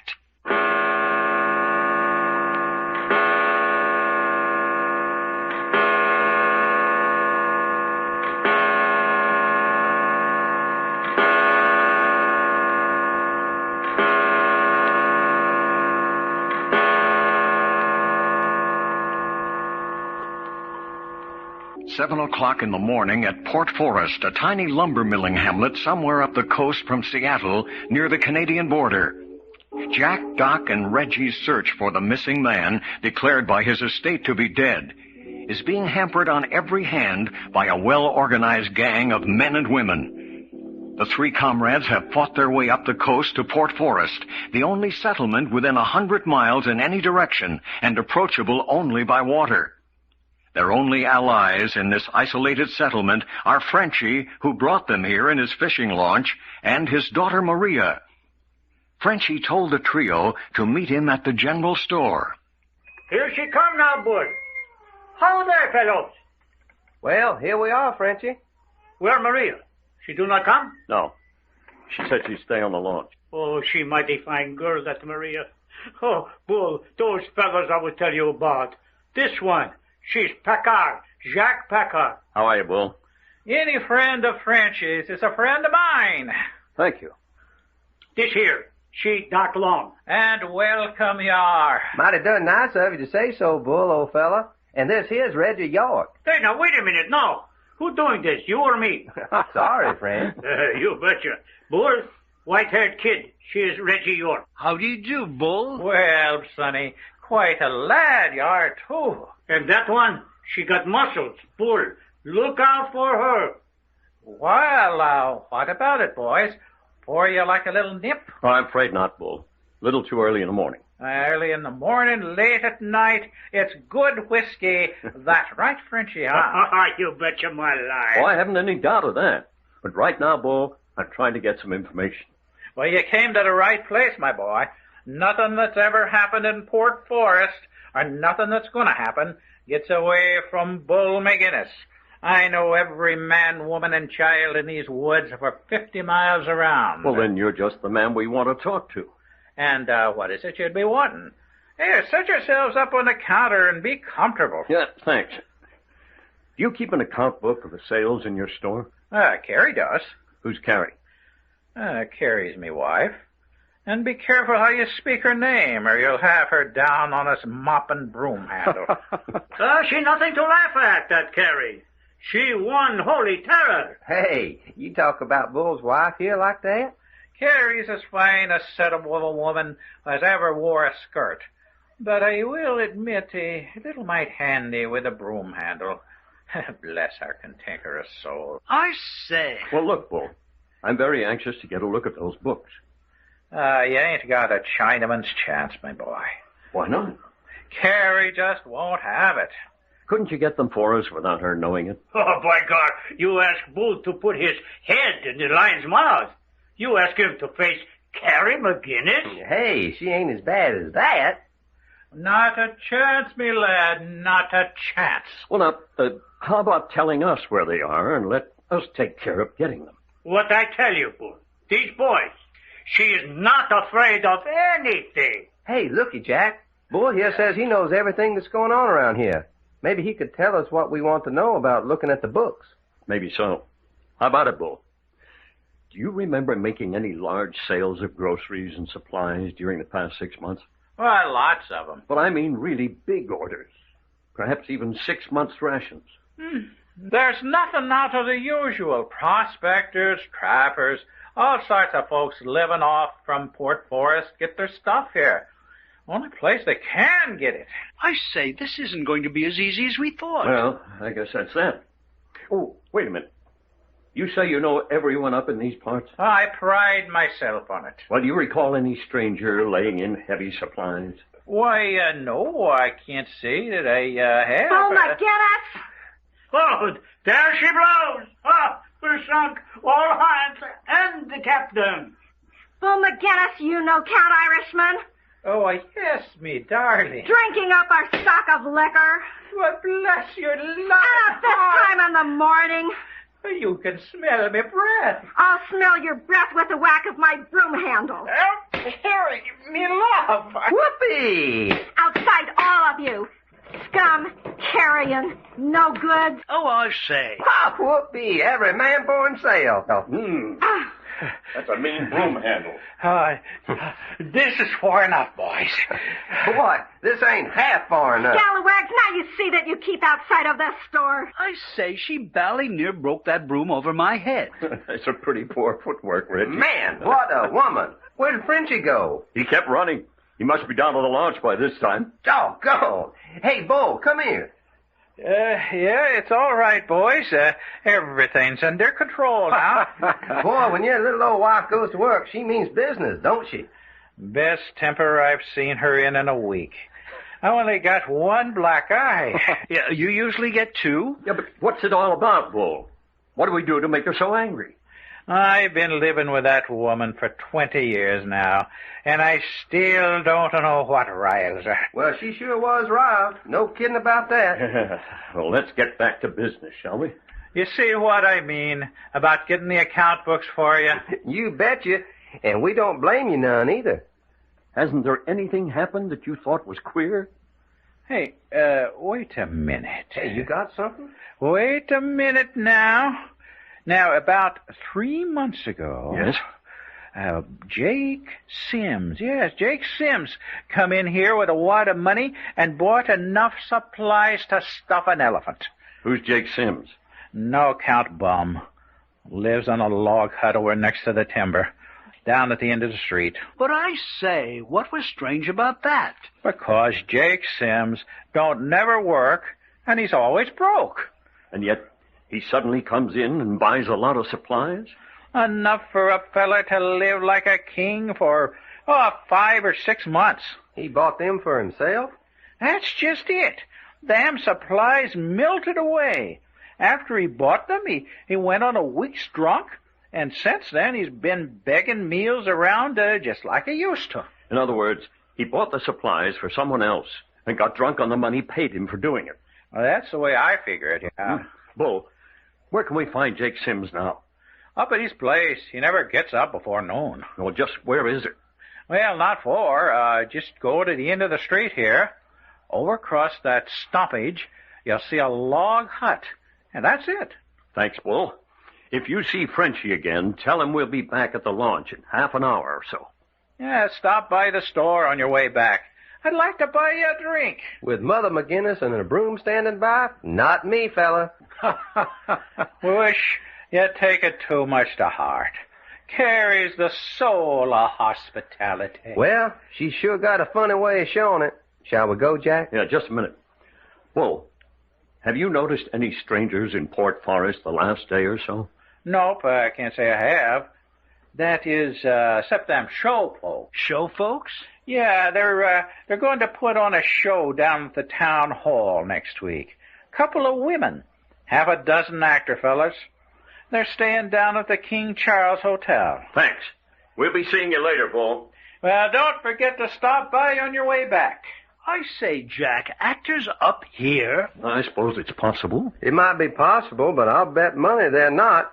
It's Cooper and his gang just as sure as shooting fish. We'll have a look as soon as we've talked to Jake Sims. Well, here we are at the end of the street.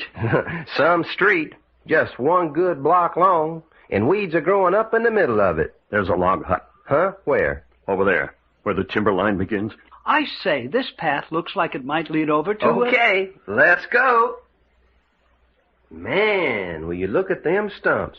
There's sure been some big trees cut down around here. Mm-hmm. And all going to waste. Mm-hmm. Yes, sir, some mighty good burning wood for somebody's fireplace. Look at that. Everywhere. Wood to burn, huh, Doc? Okay. What do you think about this fella, Jake Sims, anyway, Jack? He may be our man, all right. I say, it looks like it, doesn't it? Yeah, buying all them supplies. Hold it. We're getting too close. Yeah. Jove, what a pigsty. Darned if Jake Sims ain't white trash of the worst sort. What'd you expect? Bull said he was drunk all the time. Yeah. All this pretty country and a fella has to come along and make this kind of a stinkhole in it. Well, let's see if he's in. Hey, Jake. Jake Sims. Probably sleeping off a binge. Why didn't we just bust in? Might as well. There's no lock on the door. Oh, push her open. Is he in there? Can't see him. We're this far. Let's go on in. Sure. Doesn't seem to be... Jack, look there behind the bed. Oh, I say. Quick, move the bed away. That's enough. Too late. He's dead. Stabbed in the back with a Bowie knife. Ghastly. Well, there's one thing. We were on the right track. But the Cooper gang got here ahead of us.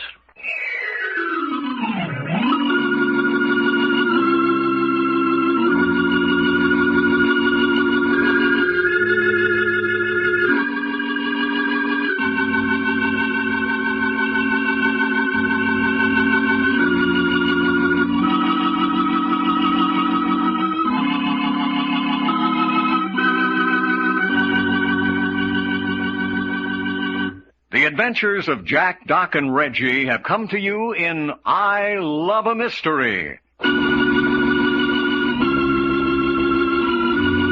Created and written by Carlton E. Morse. Scripts copyrighted by Morsel Co. Incorporated. Produced and directed by story editor Jim Harmon. Featuring Les Tremaine as Jack Packard and Tony Clay as Doc Long. Consultants Frank Brzee and David Lloyd. Your announcer, Fred Foy. This presentation has come from Hollywood.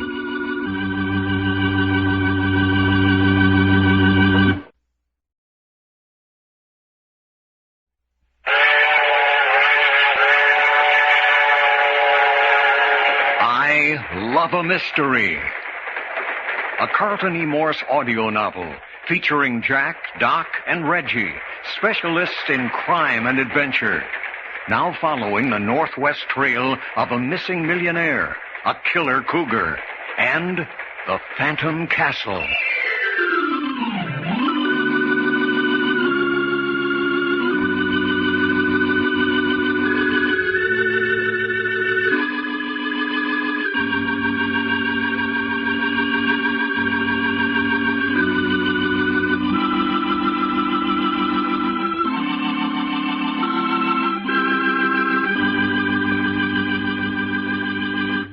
This is Fred Foy introducing Jim Harmon's presentation of Les Tremaine and Tony Clay in an original Carlton Morse thriller, The Fear That Creeps Like a Cat.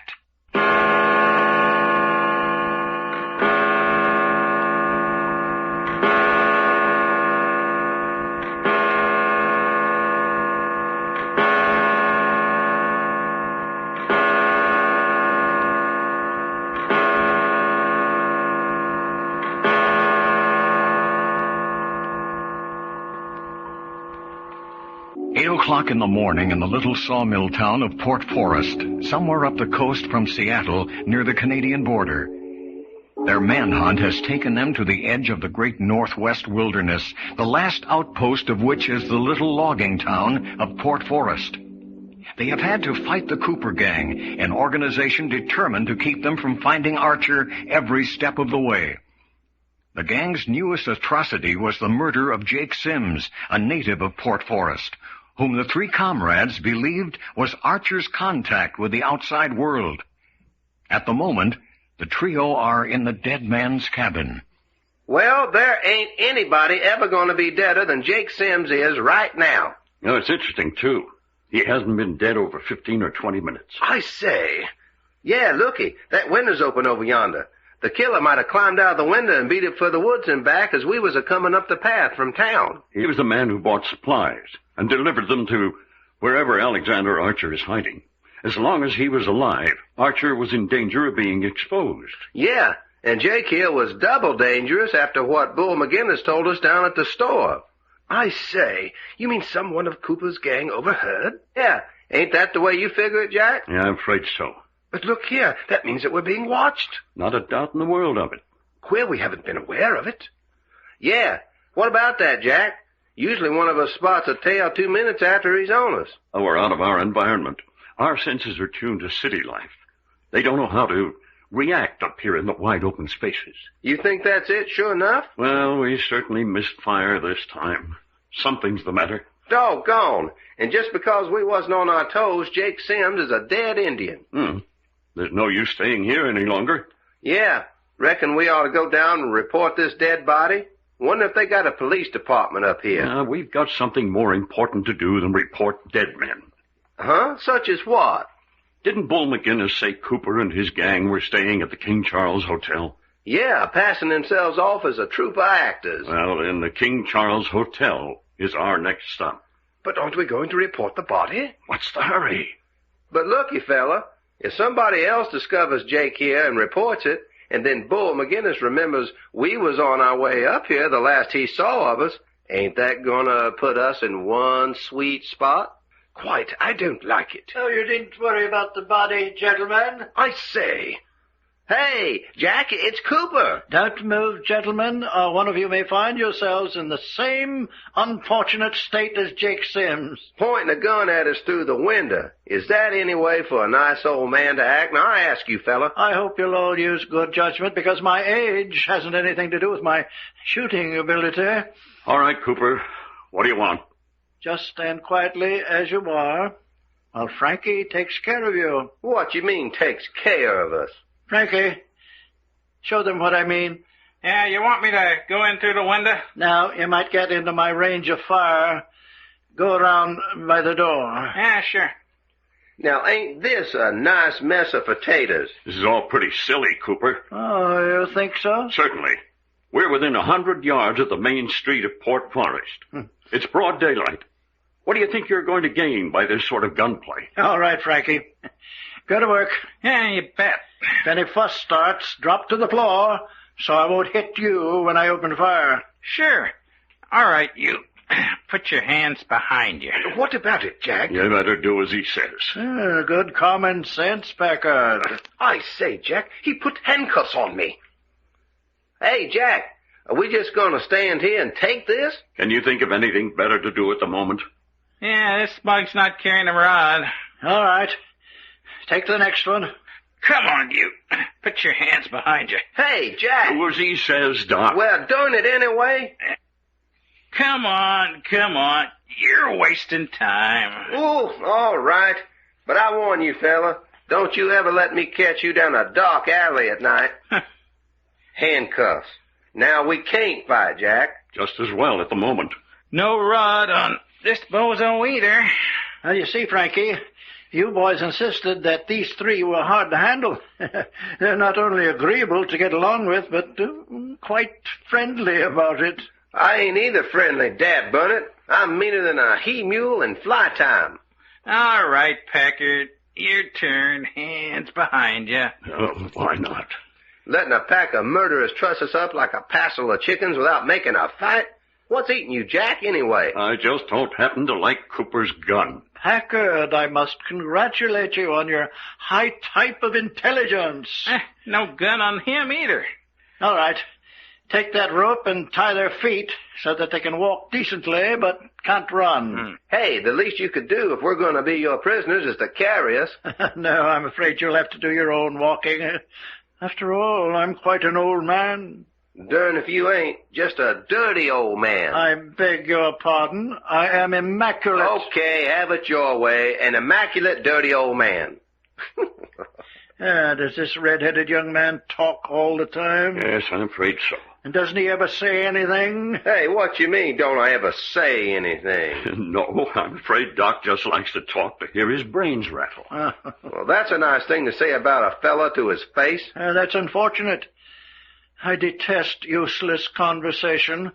Unless he can restrain himself, it may be necessary to use a gag. All right. If nobody likes the sound of my voice... Not too tight with those ropes, Frank. Give them a chance for a long, easy stride. Yeah, but then they can run. Did you ever see anyone try to run with ropes tied to their feet? Personally, Packard, you're more my type. Thanks for nothing. Oh, here, come now. I've been looking forward to some delightful conversation with you. On what subject?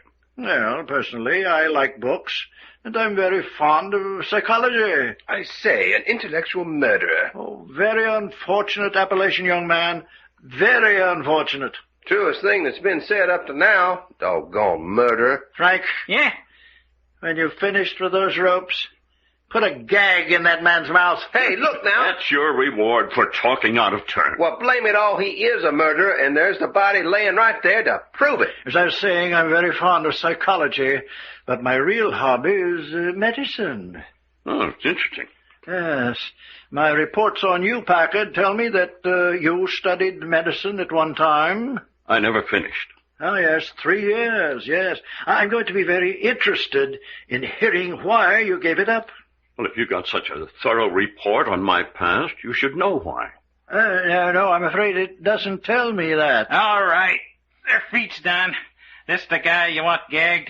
Oh, yes, that's the one. Hey, now, wait a minute. Hold still. What, Dad, blame you ornery loadout. Come on. You might as well give up, Doc. You're not the least bit intelligible. There. Hell, that'll take care of him. All right. Heard them out the door, and around here to me. Better keep your gun on them. Sure. Come on. You heard what he said. Round to the side of the cabin with you. I say, Jack, bit on the idea of a chain gang. Keep going and no talking. All right. I'll hold them here, Frankie. Go get the body. Yeah, I'll tie it up in a gunny sack. We're taking the body with us? Oh, yes, of course. If we left it behind, someone might think you boys had killed him. I should think that would be what you'd want. Oh, no. Then the police would be hunting you. Let's keep the police out of this as much as possible. Suits us. I say, you're taking this all very calmly. Oh, not the least danger. I've studied the habits of the natives pretty thoroughly. The only ones about at this time of the day are the mill workers, and they're all at work. Oh, don't dally in there, Frankie. Coming right along. You can get them started towards the woods if you want to. All right, boys. We'll be moving along then. You're leading the way? Now, I think it's safer if I follow. You see that scarred pine to the north? Yes. Head for that. All right. Mark you, I don't want to shoot if I don't have to, so don't give me any trouble. I say, looks a bit of rough going. Oh, yes, you'll have to break through the undergrowth. It gets better shortly. Yeah, well, it's bad with our hands handcuffed behind us. You can make it. Righto. If the ropes on your feet get tangled in the brush, just stand still until Frankie or I can free you. I say, Jack, bit of a go, what? Kidnapped in broad daylight? Don't be misguided by what Cooper says. Be careful. He's dangerous. Quite. What do you suppose he has in store for us? I don't know, but I'll bet it isn't sitting in front of a fire discussing books and philosophy. Too bad you're gagged, Doc. Oh, I say. What's the matter? Doc's hobble rope caught on a root, and he pitched head first into a bush. Well, now, we'll take care of that. Up on your feet. Yeah. Now you're all right. No, Doc will never be all right as long as he's got a gag in his mouth. And that fall didn't help his temper any. Yes, he does look a bit indignant. Indignant? The things that Texan's got stored up in his mind would inspire a mule driver. You're wasting time. Move along. We're at the edge of the timber. Which way do I go now? Frankie, take the lead. Yeah, you mugs follow me along here. The going's easier from now on. It isn't far. Isn't far to where? My boy, the impatient man wastes the golden present in his eagerness for the counterfeit future. I say. You're alive and well at the moment. Let that suffice. That's pretty uncomfortable philosophy for 3 men with their hands and feet tied and headed for uncertainty. I'd like to discuss that with you at a later time. The philosophy of living each moment to the fullest without consideration of the next. But just now, I think we're coming to the horses. Horses? Oh, yes. Frankie, tie that corpse on the bay mare. Yeah, That's just what I was going to do. Yes, she's become resigned to carrying gruesome cargoes. You expect us to mount these horses? I'm afraid you'll have to. No, that must mean we've got quite a trip ahead of us. Not far. No, that is, not too far for comfort. Yeah, there, that'll take care of the body. All right, Frankie. Lead the roan up beside this stump for our red-headed friend. I say, I was wondering how we were going to mount with our hands behind us. Come on, boy. Come on. Whoa. Up on the stump with you young man who talks too much. I say, that's rubbing it in. Frankie, untie the rope on his feet and then retie it under the horse's belly when he's on. Yeah. All right, Texas, hop on. Cooper, you don't really expect to get away with this, do you? Oh, that isn't a very intelligent question, Packard. I'm surprised at you. Look, we were sent up here on a mission.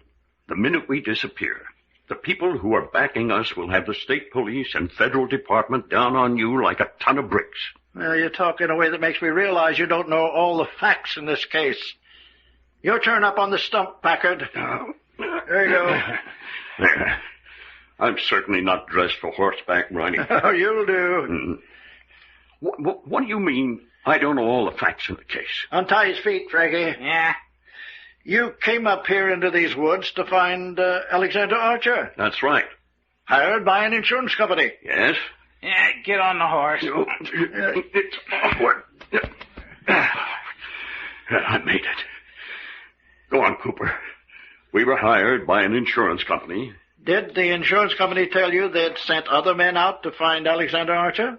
Oh, look here. Did the insurance company tell you that some of those other investigators disappeared? What are you implying? Did they tell you that there's been a great deal of secret to do in official circles about these men who have never returned, and that nothing has come of it? All right, York. Your turn. Up on the stump with you. Quite. I say, Cooper, are you telling us that we're about to disappear, never to be heard of again? Oh, there's that possibility, of course. You must be crazy. We've left a trail behind us broad enough for a village constable to follow. Yes, officials have followed all those who have come before you as far as Port Forest. But then somehow the trail comes to an end. Oh, I say. Yes. At this point, the men sent out by the insurance company seem to vanish in thin air. Oh, beautiful thought. Are we ready, Frankie? Yeah, all set. Up on your horse, then. We'll take the underground passage.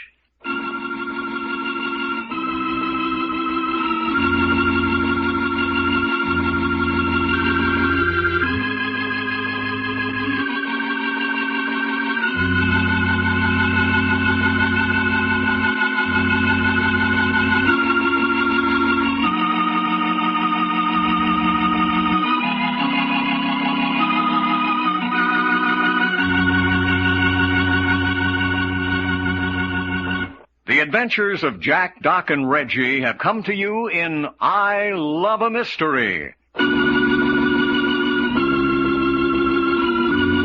Created and written by Carlton E. Morse. Scripts copyrighted by Morsel Co. Incorporated.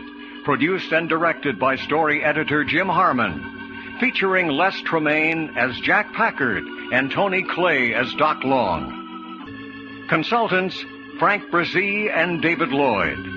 Your announcer, Fred Foy. This presentation has come from Hollywood.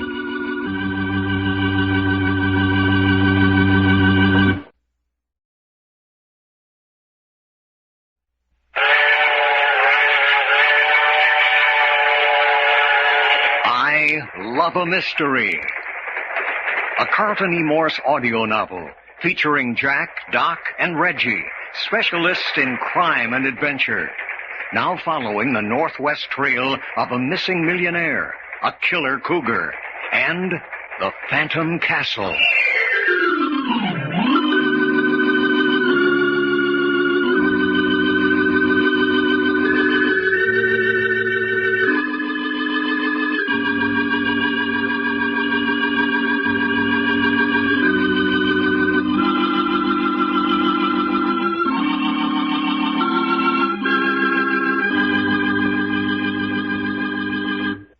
this is Fred Foy introducing Jim Harmon's presentation of Les Tremaine and Tony Clay in an original Carlton Morse thriller, The Fear That Creeps Like a Cat.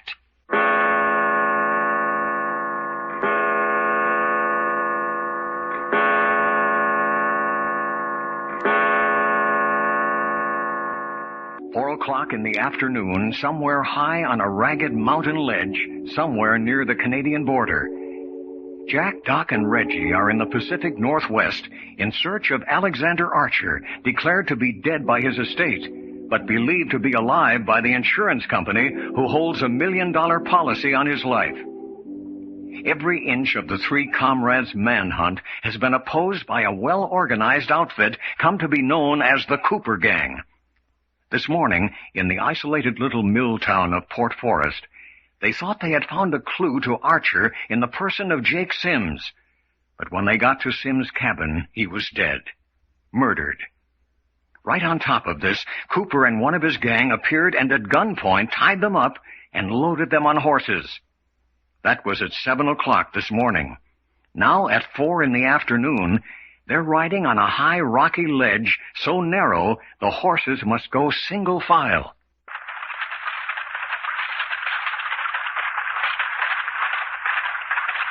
I say, Jack. Yes? I feel very sorry for Doc. Well, I've asked Cooper twice to take the gag off. He refuses. Bloody swine. You'd better sit still in your saddle. This ledge is too narrow for comfort. Quite. Doc's horse up ahead stumbled a minute ago. Oh? Well, if one of us goes over, we all go. We're all tied together. Quite. Joe, this is beautiful country, though. Yeah, I'll take my sightseeing in a different form. My arms have been bound behind me so long, all the feeling's gone. I know. Wonder how much farther they're taking us. You got me. I say, the ledge narrows up ahead. Narrower than this? Oh, quite. Well, hold your breath. It's 1,000 feet straight down if it's an inch. Here we go. Hang on. Get up. Get up.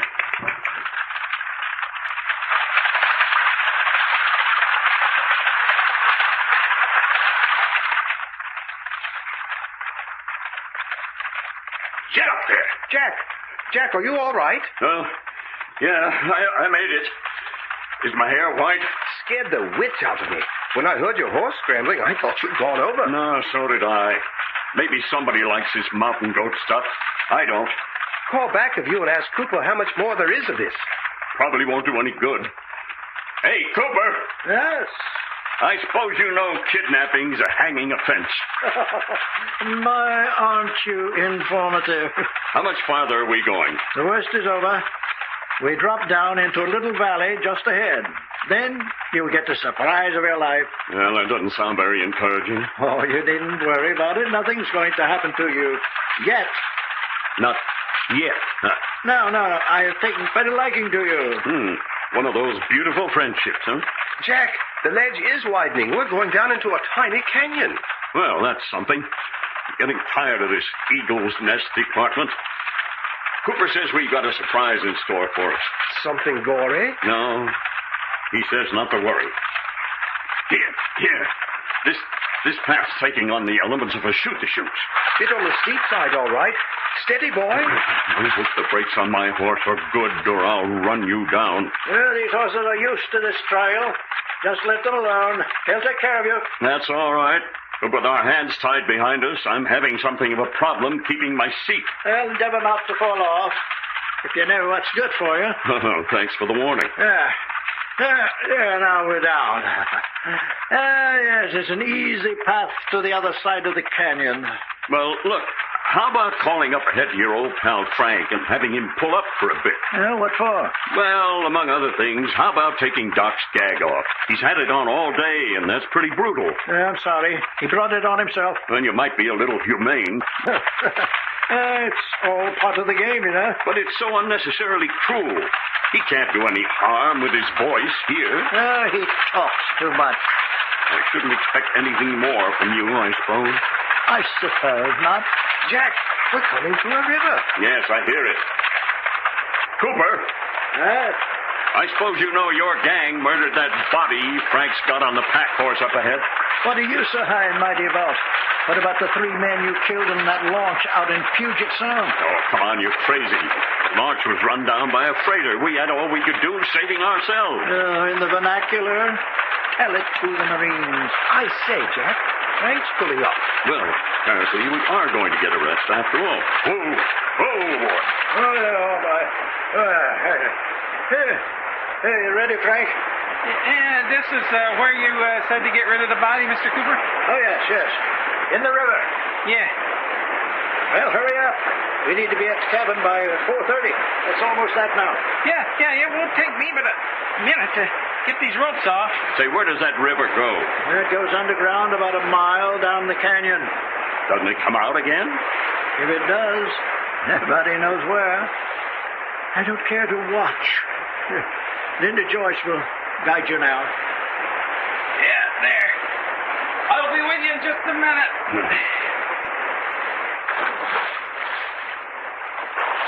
And that's that. And that's the end of Jake Sims.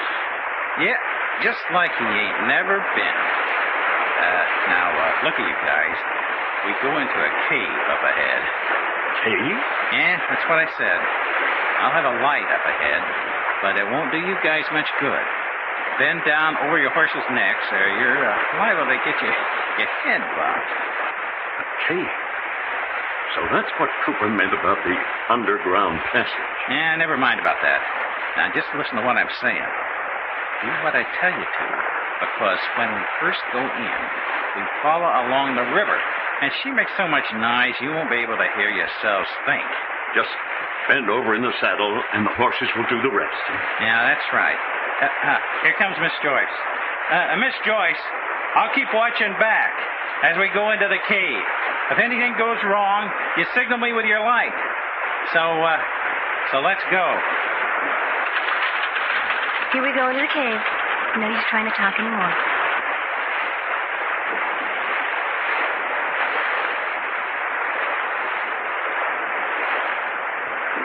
Are we through with the river, Linda? Yes. It goes off into the right. What happens when we get through the cave? There's a cabin on the other side where we'll spend the night. You mean we've got more horseback riding to do tomorrow? Of course. Oh, that's great. I'm stuck to the saddle right now. Yes. Riding's bad if you're not used to it. Great little comforter. You boys might be interested to know that when you come out of the mouth of the cave up there, we'll be out of the United States and into Canada. So that's what this is. What do you mean? This trail we've been following, a smuggler's underground system. Long? Only surrounded by crags, 2,000 or 3,000 feet straight up. I thought you boys would like it. Canadian Rockies. They have a reputation, you know. See that smoke down there? That's our cabin. Well, that looks better to me than all the Rocky Mountains in Canada. Our fresh horses for tomorrow. Hey, Miss Joyce. Yes, Frank. Where does Mr. Cooper want us to dump this cargo? Take them right up in front of the main cabin. Whoa. Well, here we are. Shall I dump them off? Yes, untie their feet. You'll probably have to help them down. Let them help themselves. All right, you. Down with you. Oh, look here. You can't do that. Yeah, I can. Yeah, there's no use in that sort of thing. Doc's bound and gagged. There's such a thing as decency. Yanking him off and letting him fall? Yeah, and your neck. Here, what are you doing? Come on. Great guy, aren't you? Jack, I say, I can't begin to stand. No feeling at all in my legs. Hey, your neck. Bally brute. I'll remember that, Frankie, my boy. I'll take the horses down to the stable, Miss Joyce. Can you see about these mugs? All right. They don't any of them seem to be able to stand. Okay. Somebody will be out to give you a hand, I reckon. Come on, you. Come on. Hit for the barn. None of you is hurt, is he? Well, we're certainly not in a pink of condition. You'll get over it. Lie on your backs and kick your feet like you were riding a bicycle. That'll bring back the circulation. Oh, that's going to be a wonderful feeling. See here, will you please take that gag out of Doc's mouth? No. And you call yourself a woman. Oh, stop crying.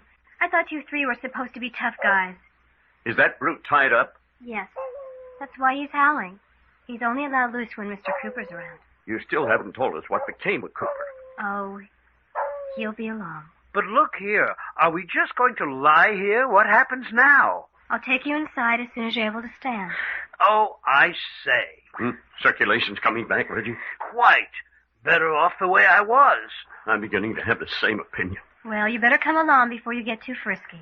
But I don't think I can stand. Oh, yes, you can. Come on. Get up. Jove, I say. Oh, feels like I was walking on stilts with slivers in it. Righto. Good boy, Doc. Come on. This way. Hello. What's in that enclosure over there? Mountain lions. Mountain lions? Yes, some more of Mr. Cooper's pets. Pets, huh? Sort of. But what does a blighter like Cooper want with mountain lions? That you'll probably find out for yourselves before Richard Cooper is through with you.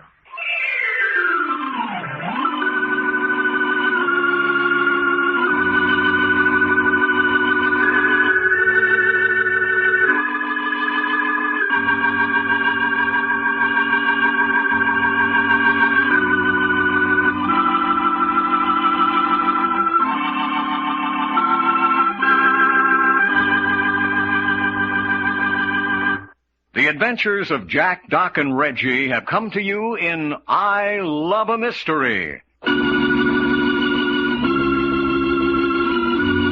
Created and written by Carlton E. Morse. Scripts copyrighted by Morsel Co. Incorporated. Produced and directed by story editor Jim Harmon. Featuring Les Tremaine as Jack Packard and Tony Clay as Doc Long. Consultants Frank Brzee and David Lloyd. Your announcer, Fred Foy. This presentation has come from Hollywood.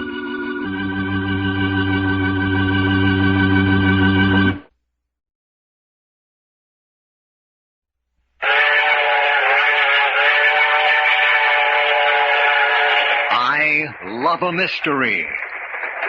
A Carlton E. Morse audio novel featuring Jack, Doc, and Reggie, specialists in crime and adventure. Now following the northwest trail of a missing millionaire, a killer cougar, and the Phantom Castle.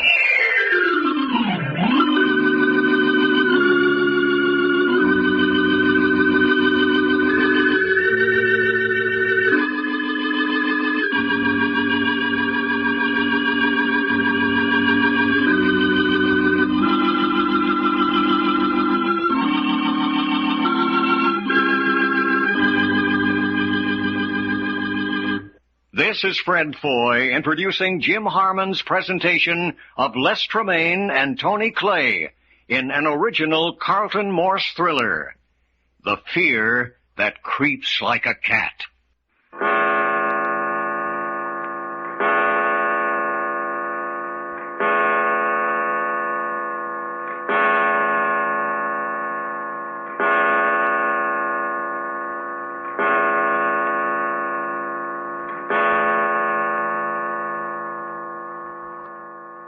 Seven o'clock in the evening in a wilderness cabin somewhere across the Canadian border in the Pacific Northwest.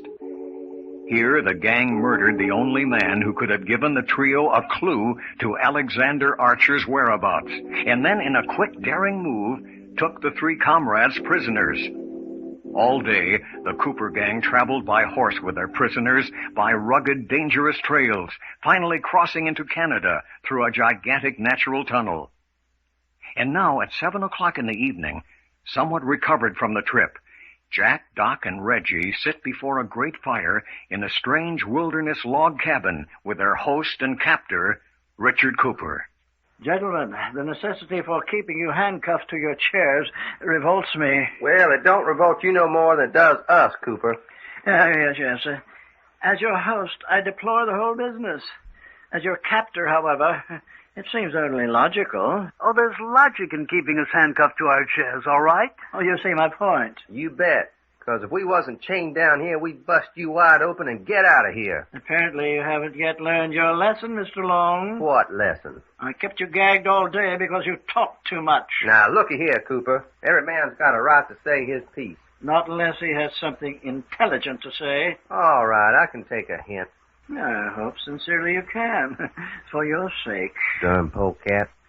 Mr. Packard, You seem disinclined to talk. Nothing to say. I realize you all must be deadly tired. It was a pretty strenuous trip through the mountains for anyone not used to horses. Yes, especially with our hands tied behind us. And yet you all came through it much better than some of our other guests. I say, you make a regular habit of kidnapping people and bringing them up here? Oh, nothing regular about it, but there are occasions... Other investigators before us who have tried to find Alexander Archer, I take it. Some of them, yes, some of them. Bit of an organization you have. I've counted 5 men about this cabin, not including myself and Linda Joyce. Oh, yes. 5 men on duty at this station. Station? Oh, yes. This is the Midway station on the underground passage. You know, I've been giving this some thought, Cooper. I'm not surprised. This thing's too well organized simply to be a means of disposing of people who get too nosy about Alexander Archer. That's logical. I mean, Archer's only been missing a year. Everything indicates this setup has been established for a much longer time. Oh, it has, I assure you. Am I right in assuming it's an underground railroad for smuggling goods between the United States and Canada? Oh, no. Dear me, no. That's a logical assumption. Yes, it could be used for that very well, but never has been. I see. There's one thing that puzzles me a bit. I mean to say, aren't you running a considerable risk in bringing us over the trail in the daylight and allowing us to see where you're taking us and how we get there? Young man, that question shows a pitiful amount of simple faith and youthful optimism. But look here. If we ever get out of this mess, you know bally well we'll turn in the whole business. You're darn tootin' we will. Mr. Packard, don't you think it's time you explained to your 2 comrades the true state of affairs? What the heck are you talking about? What Cooper's saying is none of us is ever going to be in a position to give him away. Well, ain't that a beautiful thought for the day? Quite.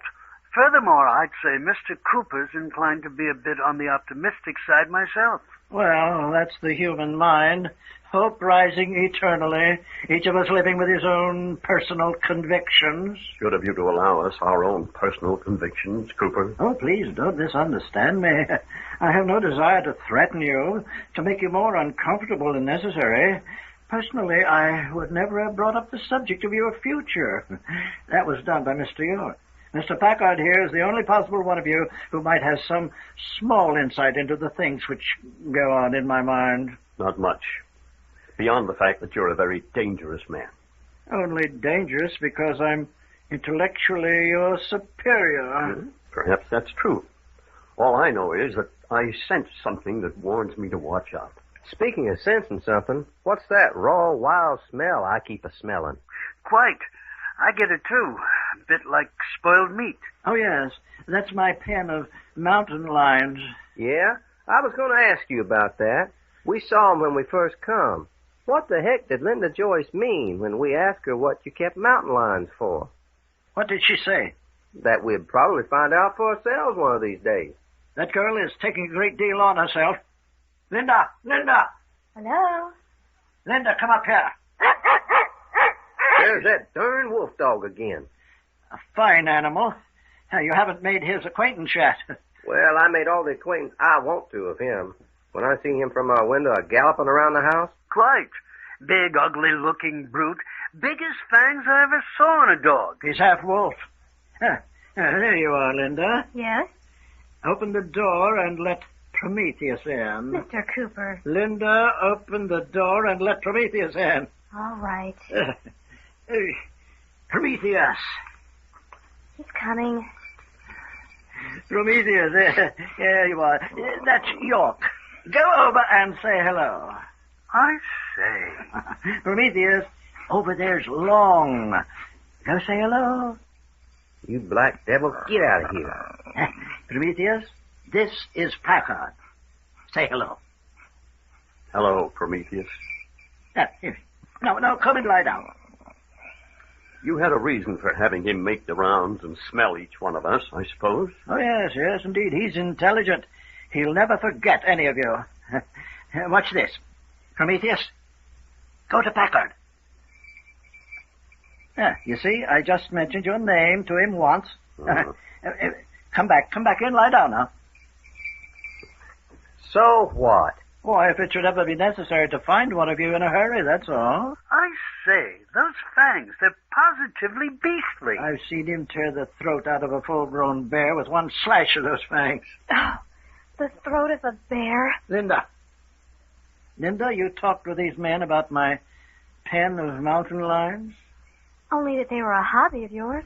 Any mention of those animals is forbidden, as you have reason to know. I spoke before I thought. I'm afraid, my dear, that any more thoughtlessness on your part will have most unhappy results. You're threatening me? Nonsense, child. What a thought. Yes, what a thought. It's only natural for the human mind to relax. We all need to have our sense whipped into line now and again. Yes, naturally. I'll be more careful in the future. Good. Oh, then we can forget about it for something more pleasant. Oh, do you gentlemen play bridge? Nope. Poker's my game. Poker? Oh, splendid. I haven't had a good game of poker in a long while. Yeah, just a minute, Cooper. Haven't we been given to understand that we begin another long trek on horseback early tomorrow morning? Yes, I'm afraid that's right. Well, I don't mind telling you, I'm dog-tired. Personally, I'd like to be taken to my room. Oh, I'm sincerely sorry. What a bad host I've been. Shall we all retire then? Well, very shortly. But I couldn't face cards tonight. If Doc here wants to play... All according to what the stakes are. Oh, I see. What stakes did you have in mind? Well, now, just for instance... Yes? How about us playing for the limit? I don't think I follow you. You and me sit down and play a hand of draw poker. Uh-huh. If I win, you turn us loose and give us half an hour head start before you try to catch us again. And if you lose? Well, if it's all right with Jack and Reggie, we'll guarantee to go along with you tomorrow without trying to get away. A half hour of freedom tonight in return for good conduct tomorrow. Well, are you a gambler, ain't you? Oh, yes. That's no gamble. I've got everything to lose and nothing to gain. Sure you have. No, because you haven't the faintest possibility of getting away from me tomorrow. No, my friend. That's no proposition. Well, what you got to offer? Let's see. How about this? If you win, you get your half-hour freedom. And if you lose, you lend yourself to a little experiment of mine. Oh, no. Linda. What you mean, a little experiment? It really is a marvelous opportunity for you. Lend yourself to the advancement of scientific knowledge. Doc, I think you're getting in over your head. You mean let myself get bit by malaria mosquitoes, something like that? Something, but not quite. Linda, I think you'd better leave the room. Yes, I think I'm going to be sick. Well, Long, what about it? Yeah, well, that ain't exactly what I had in mind. But on the other hand, I'm a pretty doggone good poker player. I won't consider it, Cooper. The consideration is out of your hands. I absolutely forbid it, Doc. But if Cooper here was to give us half an hour head start, Jack, he'd never catch us. Where's your good sense? If Cooper's taken all this trouble to bring us this far, you think he's going to take a chance of losing us for the fun of playing some one hand of poker? Oh, I'll release you and give you a full half-hour head start. You think he will, Jack? Probably. But there's a catch in it. Well, all I want to do is get free. I'll take my chances on the rest. You seem very certain of winning the poker hand. Of course I'll win. Ain't I told you I'm good at poker? What you say, Jack? No. Positively. Reggie? Absolutely not. Well, there you are, Cooper. You mean you've decided not to play? 2 against 3. Majority rules in this outfit. Oh, too bad. Apparently your two companions haven't the faith in your ability as a poker player that you have. Hey, is that what you folks mean? You don't think I can beat this tin horn? No. We don't mean you couldn't beat him. We're saying it's a trick. And you've got everything to lose and nothing to gain. You're saying my good faith? I'm saying your good faith is only good as far as it meets your convenience. Now then, if you'll release us from these chairs and take us to our room, I'd like to get some rest. Jack, I still think You never had a thought in your life. You want to play that hand of poker just to show off?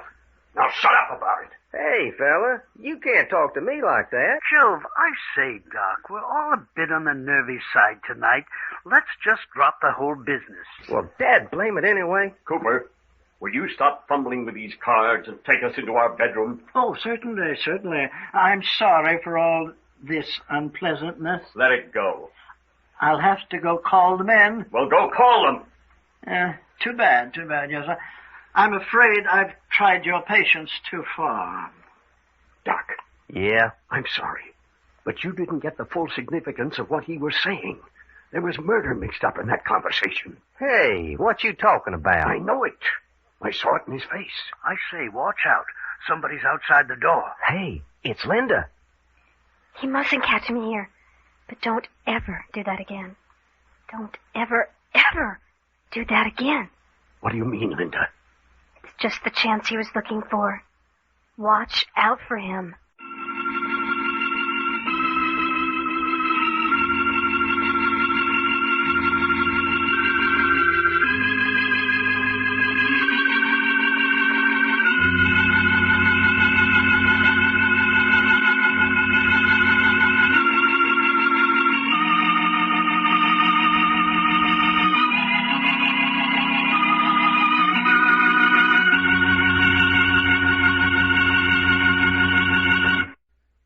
The adventures of Jack, Doc, and Reggie have come to you in I Love a Mystery. Created and written by Carlton E. Morse. Scripts copyrighted by Morsel Co. Incorporated. Produced and directed by story editor Jim Harmon. Featuring Les Tremaine as Jack Packard and Tony Clay as Doc Long. Consultants Frank Brzee and David Lloyd. Your announcer, Fred Foy. This presentation has come from Hollywood.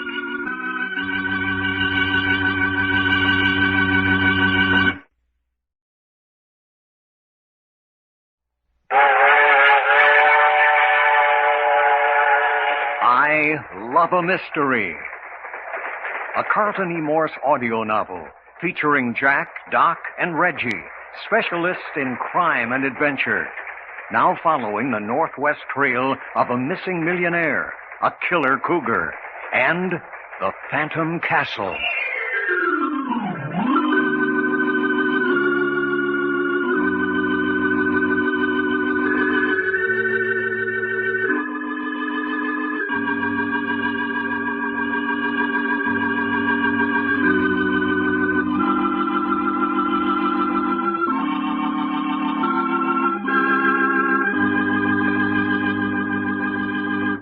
This is Fred Foy introducing Jim Harmon's presentation of Les Tremaine and Tony Clay in an original Carlton Morse thriller, The Fear That Creeps Like a Cat.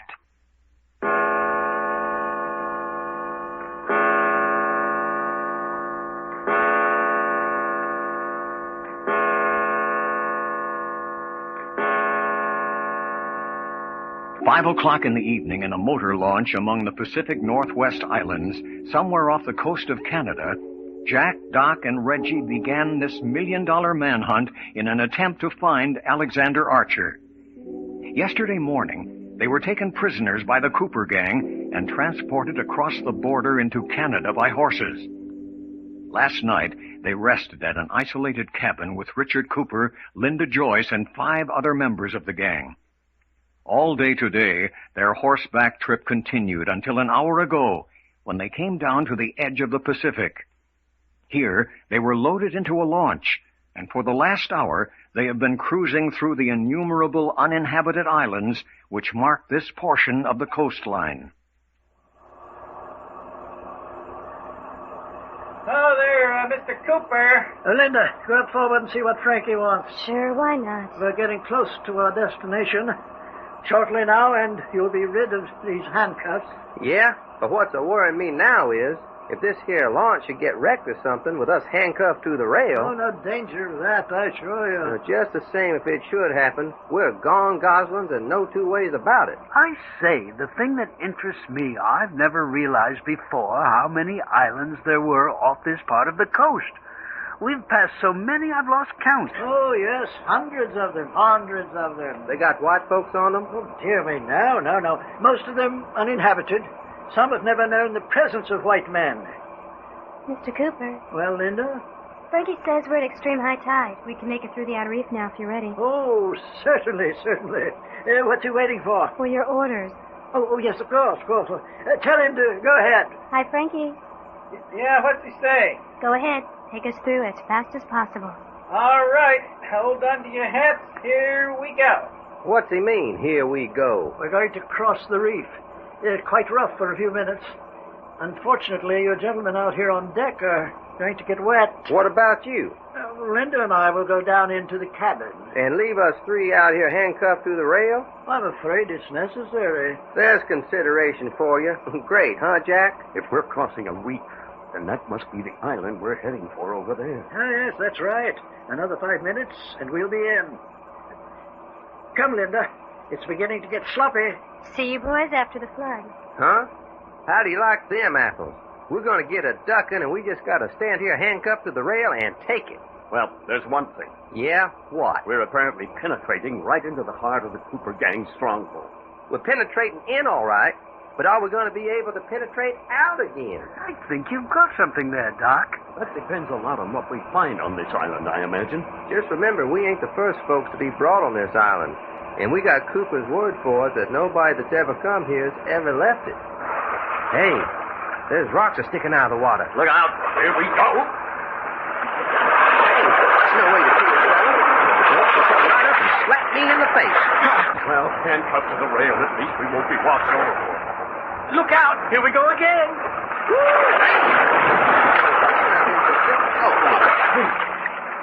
Well, that's all. We're inside the reef. I say, notice how quickly the water grows calm again?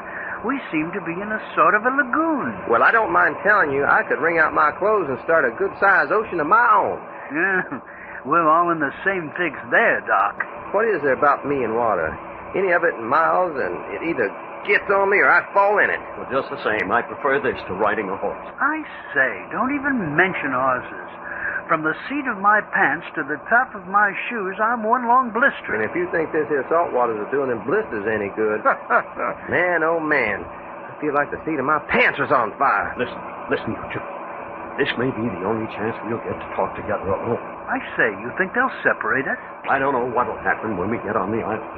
All I know is that Richard Cooper is a very dangerous man, and I want both of you to promise me to watch your step. Righto. Especially you, Doc. Everything you say antagonizes him. Just don't talk so much. Well, I'll try.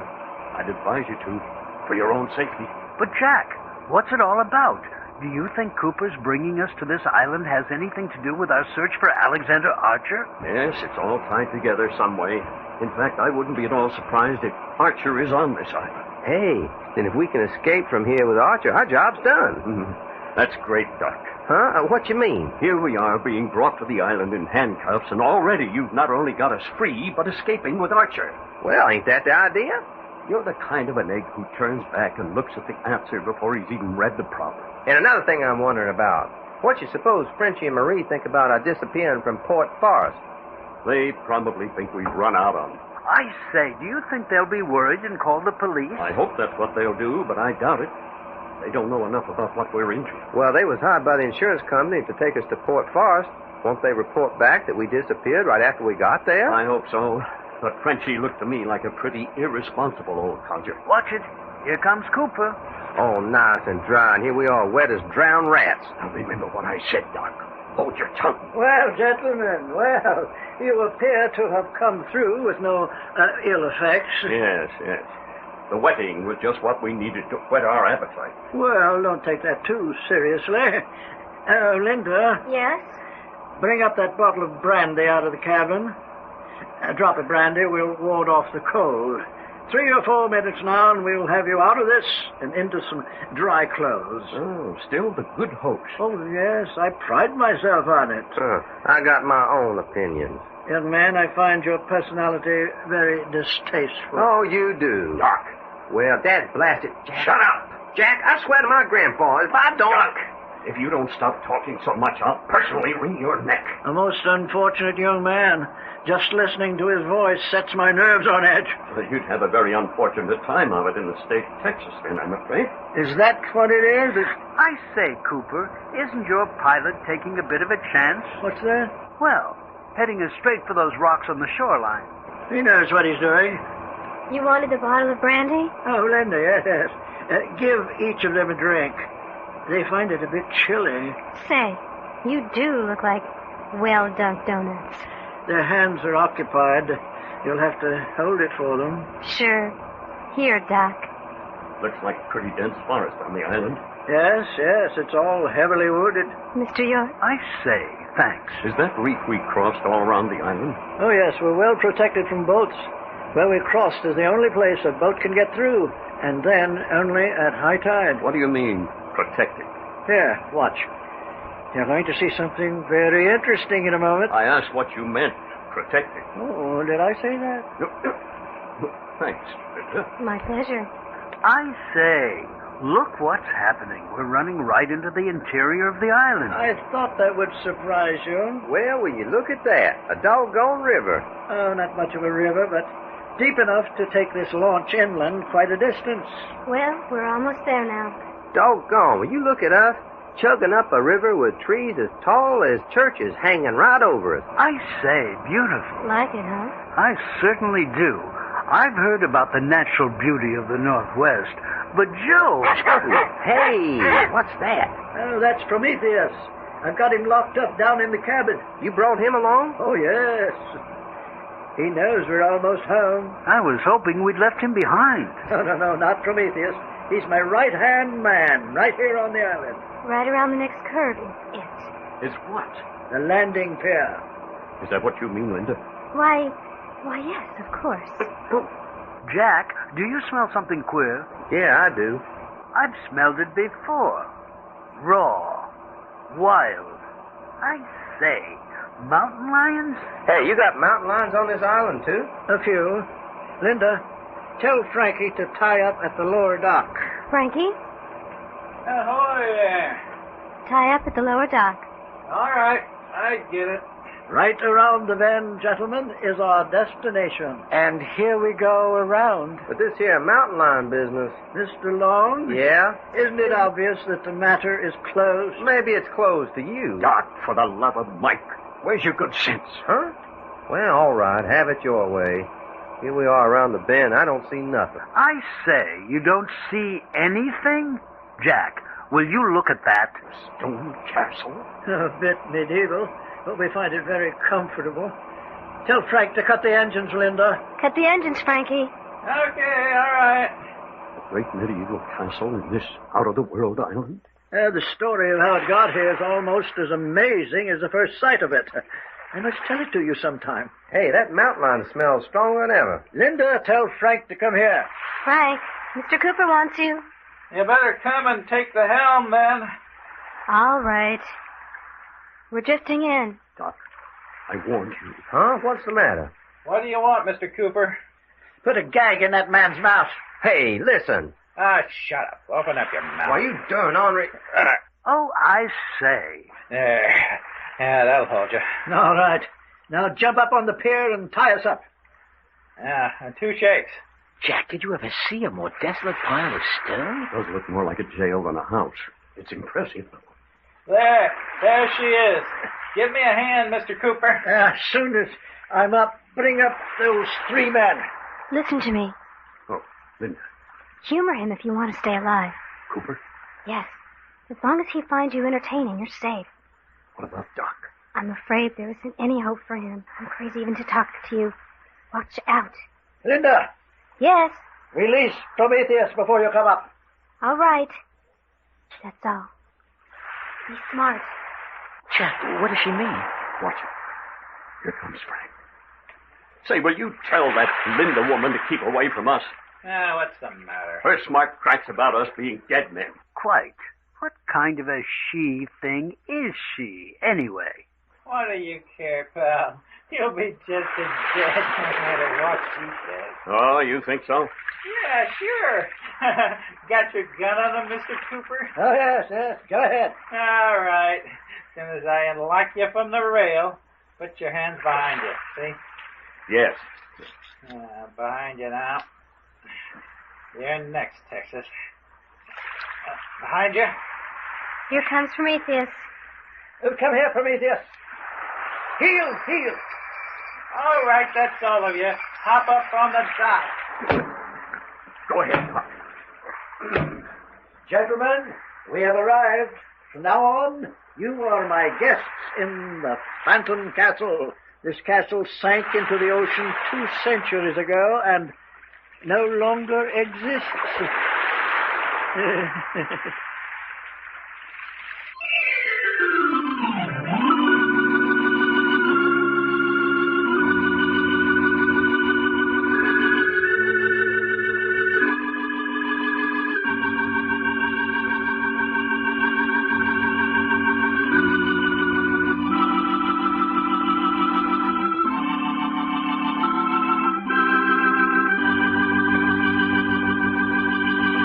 The adventures of Jack, Doc, and Reggie have come to you in I Love a Mystery. Created and written by Carlton E. Morse. Scripts copyrighted by Morsel Co. Incorporated. Produced and directed by story editor Jim Harmon. Featuring Les Tremaine as Jack Packard and Tony Clay as Doc Long. Consultants Frank Brzee and David Lloyd. Your announcer, Fred Foy. This presentation has come from Hollywood.